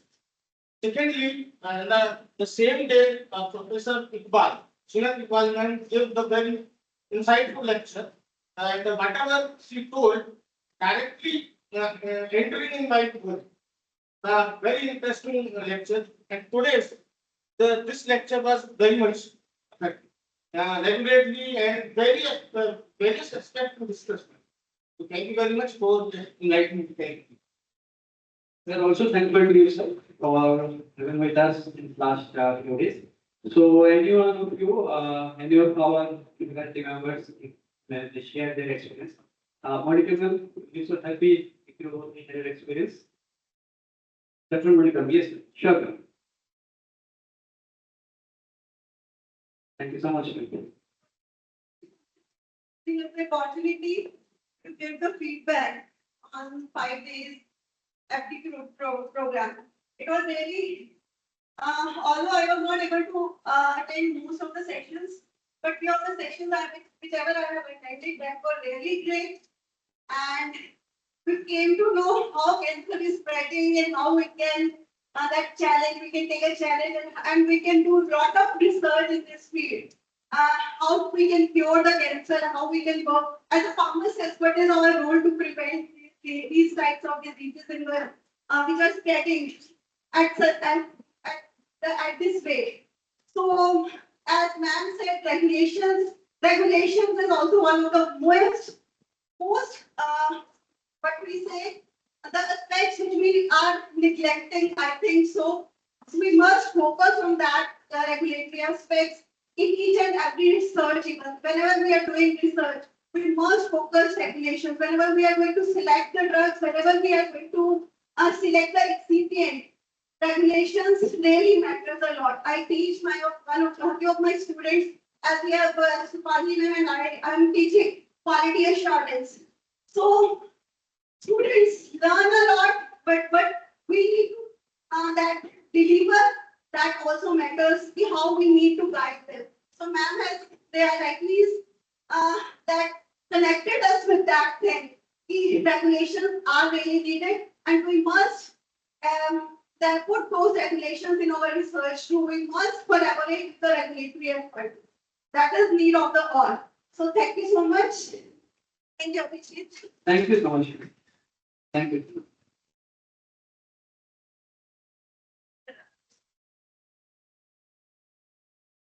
Welcome, sir. So we are participants. So we are really so blessed that Dr. Kishore Singh, sir, visited us. So and we are starting our this test session. And meanwhile, I'd like to update our global dignitaries that we have conducted all the 10 technical sessions. And just after the evening of the last session, we have tried to talk with all the participants, and we have received their very good feedback of all of the 10 sessions. So I'd like to welcome Dr. Kishore Singh, sir, for our this last military session. So let me introduce sir with you all with his every profile. So Dr. Kishore Singh is a highly esteemed oncologist with an extensive career spanning over 40 years, marked by significant contribution in the field of oncology. He completed his Bachelor of Medicine and Bachelor of Science, that is MBBS, in August 1980, and subsequently earned his Doctor of Medicine, that is MD, in radiotherapy in January 1900, January 1985 from the SP Medical College, Bikaner, which is affiliated with University of Rajasthan. His professional journey began as a senior resident in the Department of Radiotherapy at All India Institute of Medical Science, it is ACE New Delhi, from 1985 to 1988, where he honored his skill with treating with cancer patients. Following his residency, Dr. Singh served as core officer at the Cancer Hospital, AIMS, from 1988 to 1999. 1999, sorry. He then transited to academia, taking various roles in University College of Medical Sciences and GTB Hospital in Delhi, where he progressed from assistant professor to associate professor and then professor.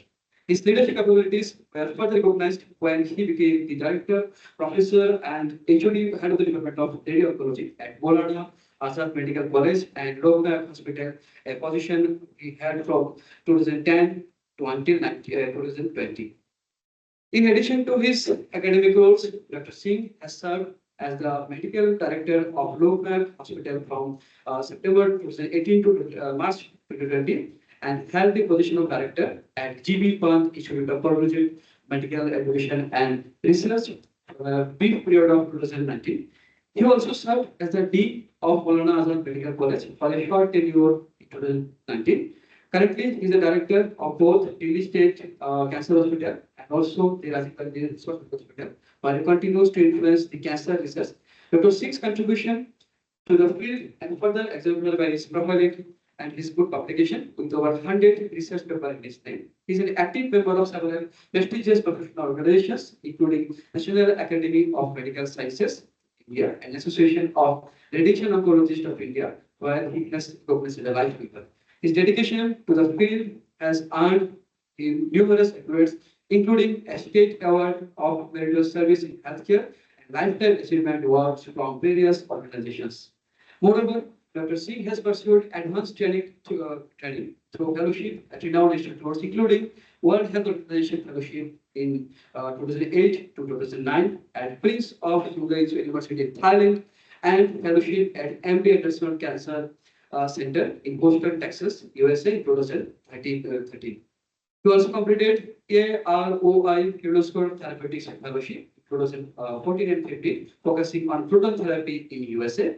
His extensive experience, leadership roles, and commitment to advancing cancer treatment and education solidifying Dr. Singh's reputation as a leading figure in the field of oncology. So, with a very short introduction, I'd like to request sir to address you all, and we feel so blessed to listen to you, sir. Long experience, and we are so happy that you are with us. And I will also request our director, sir, to welcome Kishore, sir. With a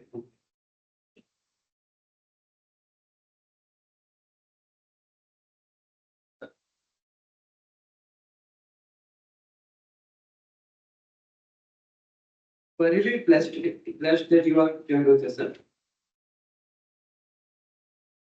So we are so really great to have you. Thank you. Thank you so much for the long introduction. Uh, At the outset, I wish to thank the organizer for inviting me in this APJ Abdul Kalam Technical University. And this theme of this conference was comprehensively covering the recent advances. And I hope everyone will get benefit from it. This is the very relevant topic for today's time. The reason is non-communicable diseases are already surpassed the communicable diseases. Now they are accounting for more than 3/4 of the mortality. Cancer is contributing about 21% of that. And this is just the beginning of epidemic. With passage of time, it will going to increase further. As we can control more and more infectious diseases, non-communicable will take over. It is also a well-known fact that pharma industry is earning more money from non-communicable or chronic diseases than from the short infectious illness. So it is the area where money lies. And among the non-communicable diseases, oncology is the foremost. And among the, if we list the top selling drugs, the number one drug in 2023 second quarter is Humira, which is used for rheumatoid arthritis.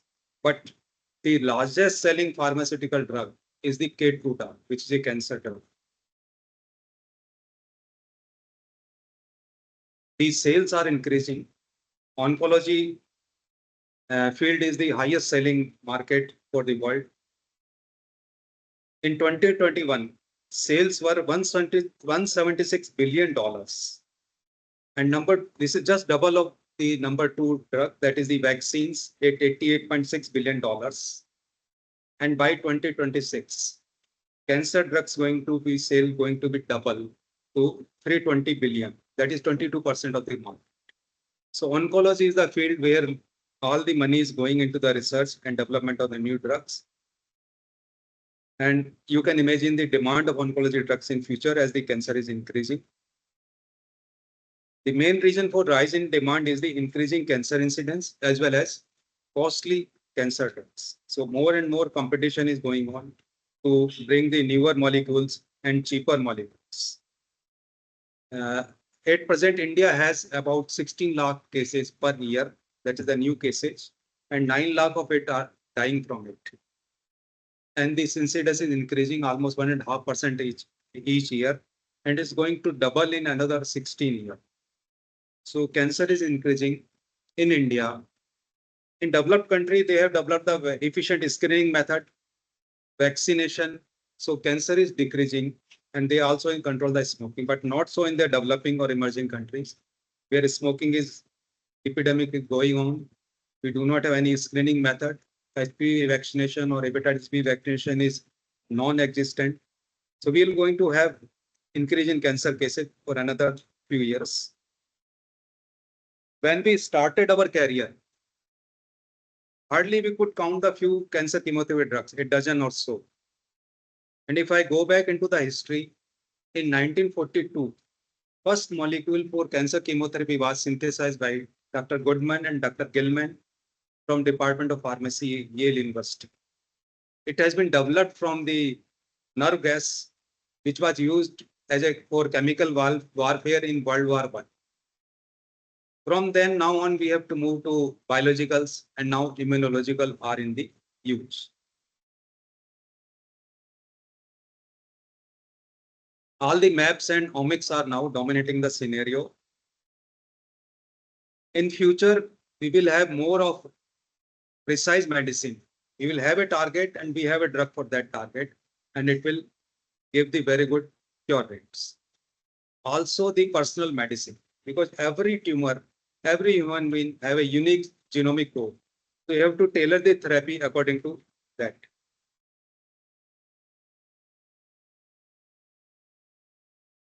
Similarly, artificial intelligence and machine learning are also playing their part in the making the better decision for the deciding the treatment of the patient or selecting the molecule for the research. Recently, for a one rare disorder, artificial intelligence has sought out 10,000 molecules and taken out 3 molecules which are likely to be effective in that rare disorder. That is the power of modern artificial intelligence.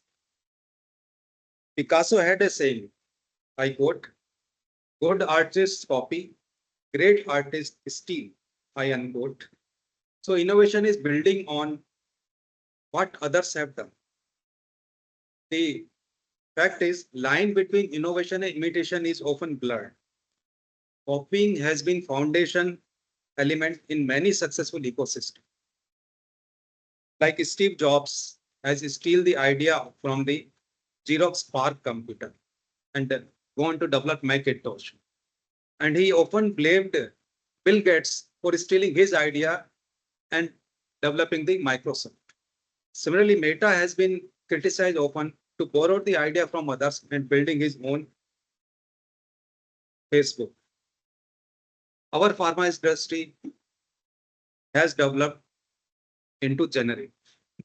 It is the third biggest pharma industry of the world. And now we are moving from generic to innovative molecules. All the big firms like Sun, Dr. Reddy, or Zydus have launched their innovative molecules recently. But for the next leg of growth, there need to be skill advancement, innovation, technology development. The strength of India is the development of frugal technology, which means we are developing cost-effective and efficient production of the molecules. I have no hesitation in saying that we are in the golden era of biopharma innovation. With the largest and most diverse clinical pipeline in the history, more than 1,500 molecules are in the pipeline for oncology drugs at present. But at the same time, developing a novel drug cost has increased tremendously. Similarly, developing a drug timeline is also extended. Now it takes more time to develop a new drug. More than 80% of the clinical trial fail to finish in their time. They have to be extended. Participant enrollment per site per month is decreasing. So interest in the involvement in the trial is on wane. In spite of all this, innovation in oncology is increasing. You can see the fact that it has been 8 years. It took 8 years to from the introduction of trastuzumab, that HER2 inhibitor in the market, to the which was introduced in 1992 to the next drug in the market. But for the PARP inhibitor, first PARP inhibitor was introduced in 2013, and next within 3 years has been introduced in the market. Along with this, product life cycle is also shortening, particularly in oncology. With the number of follow-on launches compressed dramatically, time without competition may now be as short as 1 to 2 years. So that advantage of uninhibited market access has decreased considerably. I hope in future biopharma is may be able to not only treat but also to cure more common diseases and prevent many others, touching many larger patient population at lower costs. Technological innovation coupled with ecosystem solution could enable cheaper, safer, and more efficacious therapies. It is expected that in 2040, technologies could reduce the disease burden by 6 to 10%. This will be going to be a very big success story in the future. I end my talk with the words, it doesn't matter where you start, but it is where you finish. Means destination is more important than the starting. Thank you.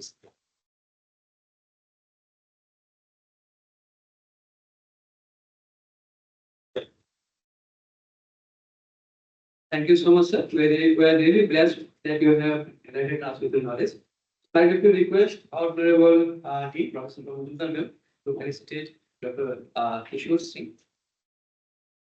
I'd like to request, sir, please come to the stage. Thank you so much, sir.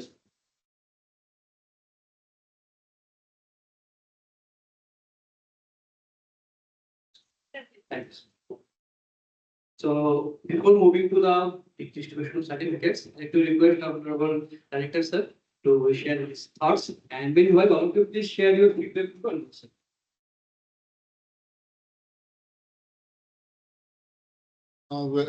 Good afternoon, my beloved participants of the 5-day AKTU sponsored FDP from NIT and other institutions. In fact, we had a marathon of lectures from various reputed speakers from industries, academia, as well as hospitals. And at the end, when this name of oncology comes at the back of our mind, we recollect the contribution of the chief guest of the valedictory program today, Dr. Kishore Singh of Shubharati Medical College and Hospital. Thank you very much, sir, for giving us your consent and coming way from Noida to be the chief guest of this valedictory program. I hope that the lectures which have been delivered by the speakers have highlighted the key challenges in the anti-cancer research. They have shown the pathways by which we can lead to discovery of newer drugs, but at the same time, we have to keep in mind that the drugs mainly used for treatment of cancer, they are having certain side effects. So toxicity is to be controlled, and at the same time, the drugs are to be efficacious. So I hope the participants are going back to their respective places of work with a certain knowledge pool, which I firmly believe that needs to be percolated to the students, because we are after all the teachers, and the students have to come in contact with us. Awareness definitely has to be generated among the mass so that there is an early detection of cancer. As I was going to the lectures of the speakers, where they have highlighted that if we are in a position to detect the presence of tumor, which may be malignant in the long run, if an early detection can be done, definitely we can save the life of people.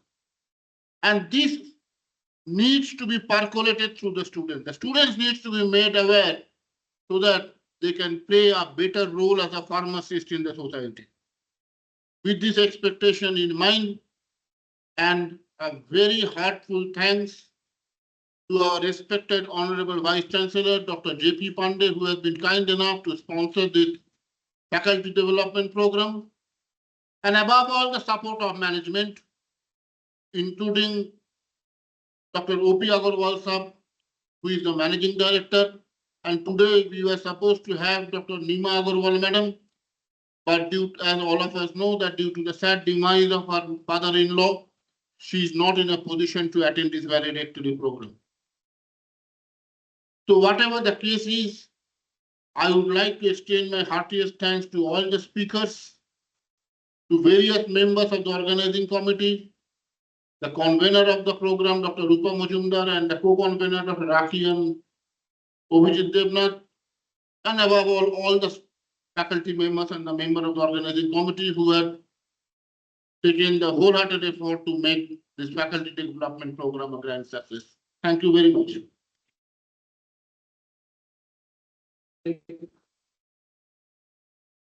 Thank you so much, sir.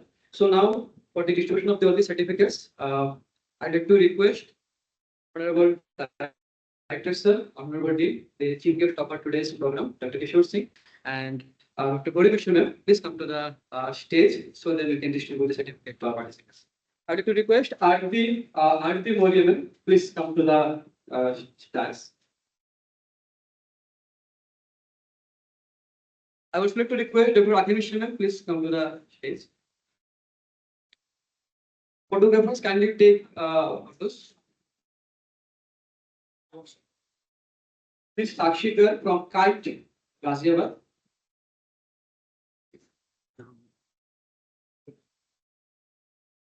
Dr. Naushad Alam, I think he is absent.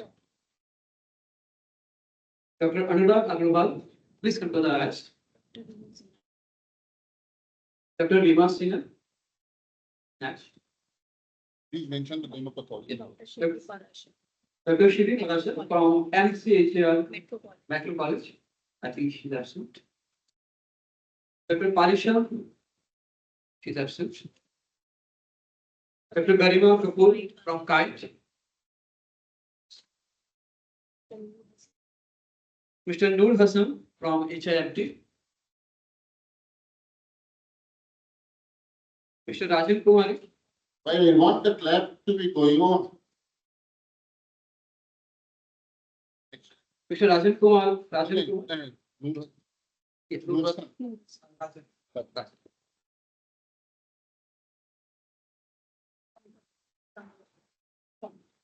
Dr. Pankaj Kumar from Ramesh. NIT वाले builder. Miss Nidhi Sharma. Miss Nidhi Sharma from PBS. Please come to dial. I would request the remaining certificates of NIT. Please bring to the stage. Miss Shavana. I think she's absent. Now all the participants are from. I would request Miss Bharti Chauhan from IIT. She's absent. Dr. Sharita Prajapati from Accurate College of Pharmacy. Neha Priya from IIT. Miss Neha Kashyap from Metro. Please come to the dais.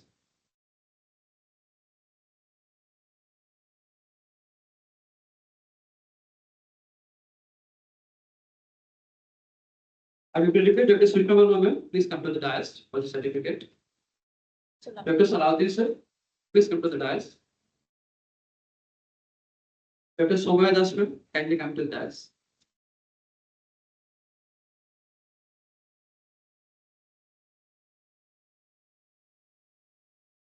Dr. Monica ma'am is the next, kindly.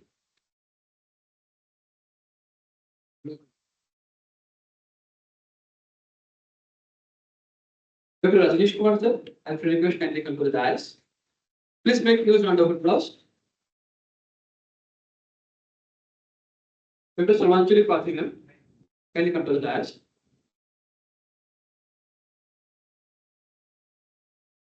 Dr. Chandana Masi ma'am, next.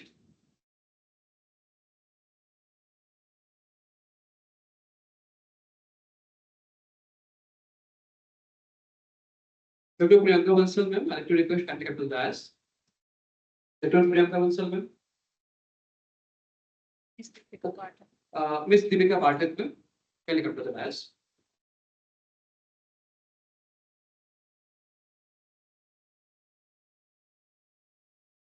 Next, Miss Nidhi Sharma ma'am, also plus.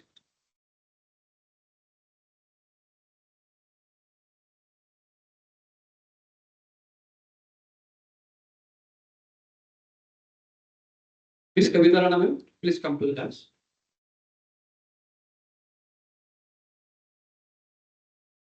Miss Swati Jadhav ma'am, please also proceed.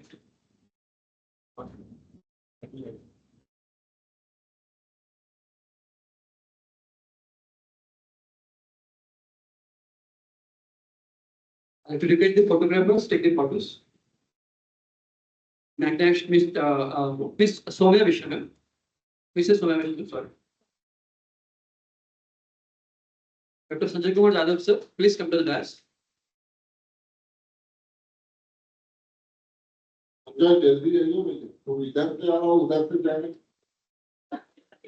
Please make huge round of applause for Dr. Sanjay Kumar Yadav.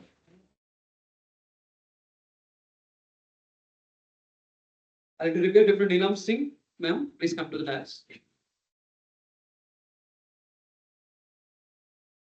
Next, Miss Neha Sharma, ma'am.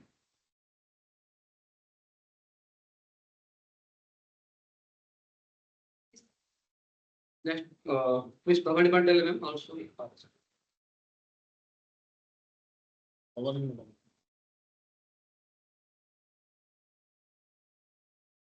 Miss Aparna Gupta ma'am, if you are here, please come to the dais.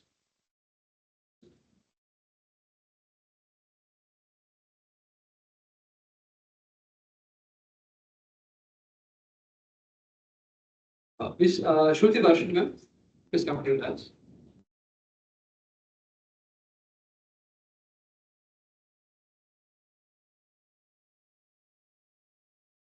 Miss Sakshi ma'am, please also come to the dais.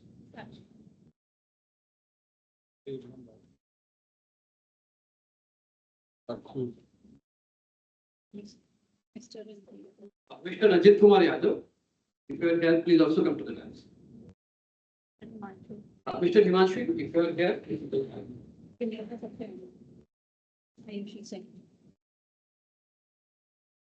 Miss Ayushi Singh.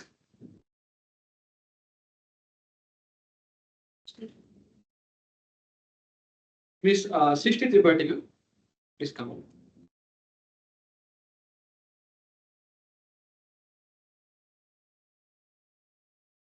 Miss Saraj Sharma ma'am, please also come to the dais.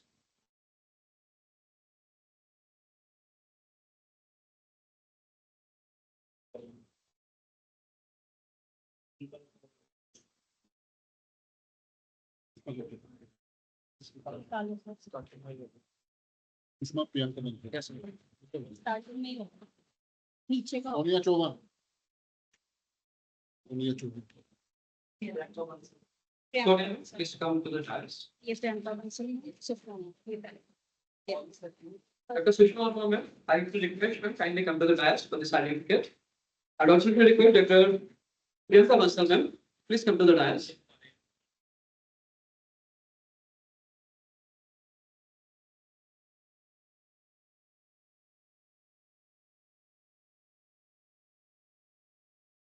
Mr. Abhijit Devnath. Yes, thank you very much.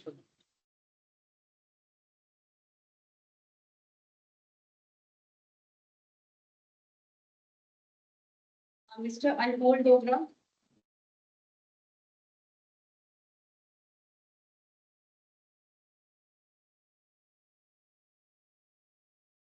Dr. Aarti Vishnu ma'am.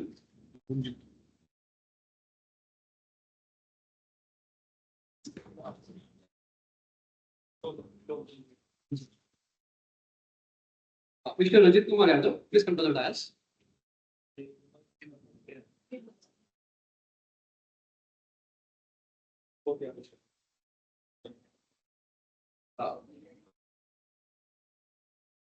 Mr. Bimal, please also come to the dais.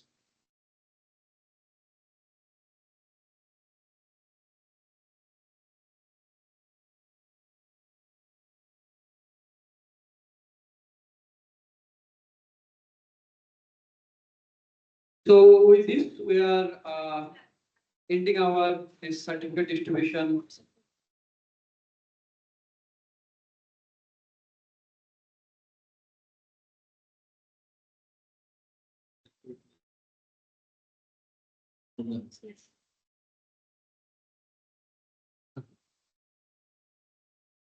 Now we can request Professor Dr. Rakhi Vishnu ma'am, the Organizing Secretary of this today's FDP, and also she is the professor at Indian Pharmacy Institute, also the Dean Student Director with us, Rakhi Vishnu ma'am, for the board of things. Thank you so much. Very good afternoon to Honorable Chief Guest, Dr. Kishore Singh, Professor and Head, Department of Clinical and Radiation Oncology, Subhati Medical College, Meerut, former Director of Delhi State Cancer Institute, Director Rajiv Gandhi Super Specialty Hospital, Director and Professor of Department of Radiation Oncology, Maulana Azad Medical College and associated Lok Nayak Hospital, New Delhi. Dr. Gauri Mishra ma'am, Scientist 1, Head Molecular Diagnostic and COVID-19 Kit Testing Laboratory, National Institute of Biologicals, Noida, Dr. Abhijit Majumdar, Director of NIT Pharmacy Institute, Dr. Rupa Majumdar, Dean NIT Pharmacy Institute, and also the convener of this AKTU sponsored FDP. As the organizing secretary of this AKTU sponsored 5 days faculty development program, I would like to present here a brief overview of the lectures which is discussed in various technical sessions of 5 days. In the first technical session on the day first, that is 20th of August, the program was inaugurated with lamp lighting and Saraswati Vanna, followed by the welcome address by Dr. Abhijit Majumdar, chairman of this FDP, and with the chief guest session of the Dr. Pragya Shukla, HOD and assistant professor of clinical oncology, Delhi State Cancer Institute, GTB campus, Delhi. She discussed in her experience as well as her current events about the genesis and development of the cancer. Dr. Rupa Majumdar, convener of this FDP, delivered the vote of gratitude for Dr. Pragya Shukla ma'am and for the inaugural session to all the attendees and dignitaries as well as delegates. The technical session was enlightened by the expert lecture of Dr. Deepti Kakkar Thukral, who is currently working as a scientist D in Anusandhan National Research Foundation, DST Delhi. She covered the topic in a very brief manner as the contemporary strategies for affecting oncotherapeutics. She covered the various causes of cancer in depth with the novel approaches for cancer therapy which are in use right now.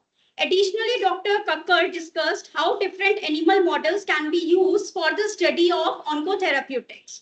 In technical session 2 on the same day, Mrs. Luna Maheshwari, working as a consultant at the corporate office of F Plus Healthcare Technology Private Limited, Mumbai, delivered a very informative session on the topic that are the instruments which are available in the NIT Institute Anti-Cancer Lab, which can be used for cancer as well as for any other technical DNA related research.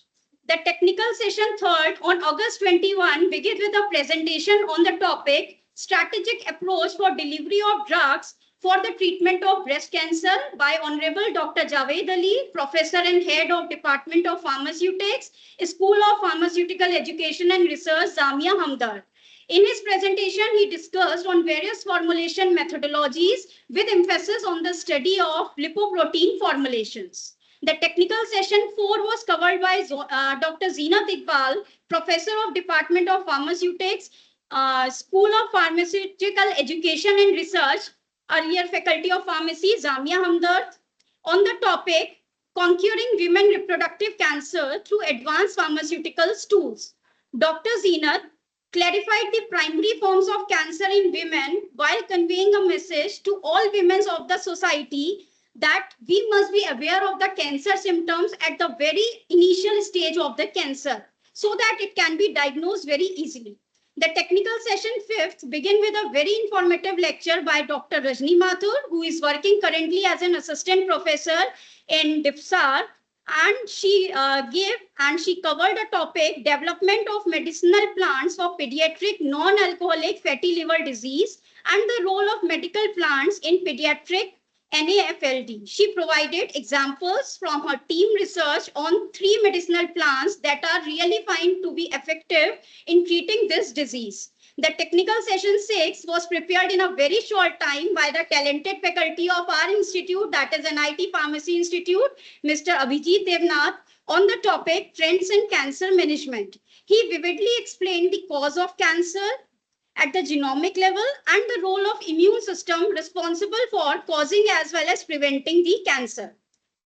The 4th day of the FDP started with technical session 7 of Mr. Arvind Kumar Sharma, scientific assistant at IPC, that is Indian Pharmacopoeia Commission, Ghaziabad. He highlighted the mandate of IPC, its historical descriptions, roles and responsibilities, and he also described about IPRS process flow and development of reference standards. The technical session 8 started with the lecture of Dr. Himanshi Kapoor, who is working as a project research manager in the CSIR Institute of Genomics and Integrated Biology, New Delhi, on the topic of in vitro approaches for the anti-cancer drug development. The technical session 9 was taken by Dr. Ritushri Kukreti, Chief Scientist, Genomics and Molecular Medicine Unit, CSIR, and she covered the topic cancer genomics and the pharmacogenomics moving towards personalized cancer medicine. Last but not the least, Next, last session was covered by Dr. Gauri Mishra, Scientist 1, Head Molecular Diagnostics and COVID-19 Kit Testing Laboratory.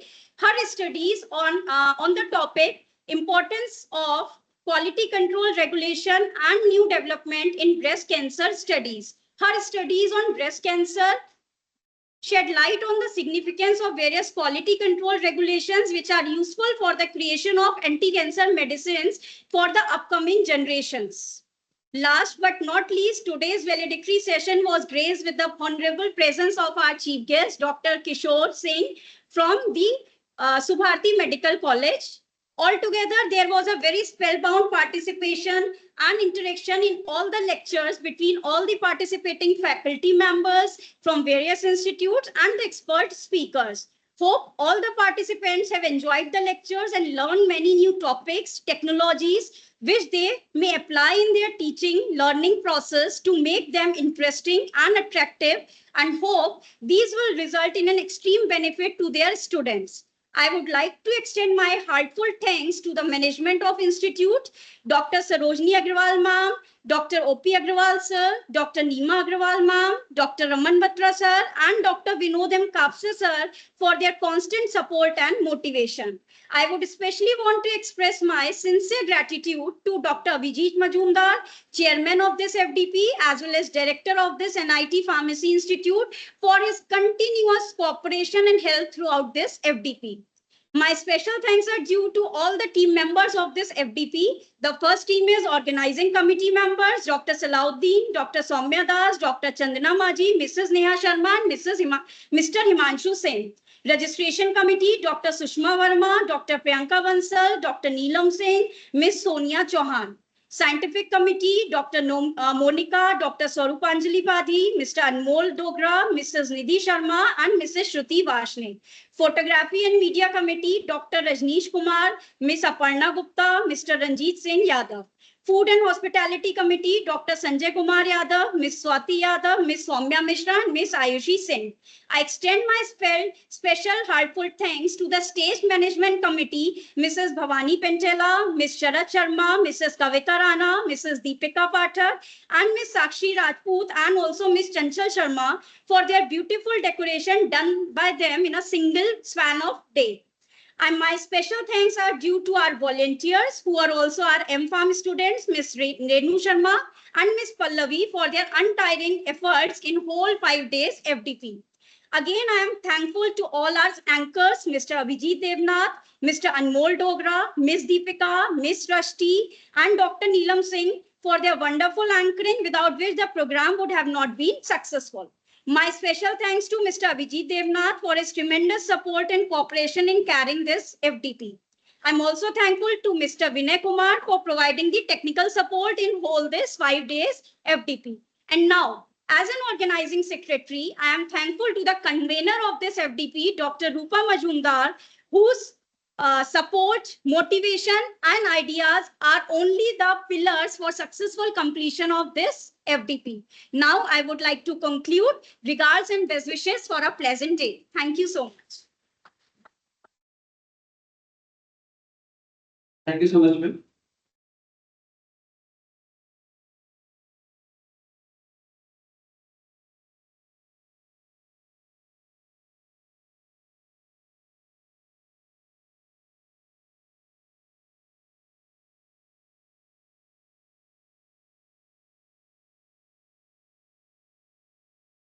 Now, I would request everyone, please stand up for national anthem.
Thank you, everyone. Please proceed for the snacks into the bar. Thank you, everyone, for joining. Thank you so much. Thank you so much, sir. We are concluding this. Thank you.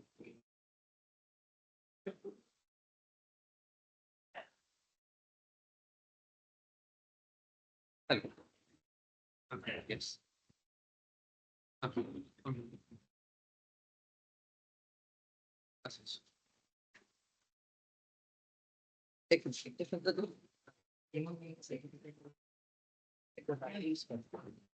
Ma'am आप ना मुझे आगे की बात करनी है, एक function में है, ठीक है? हेलो।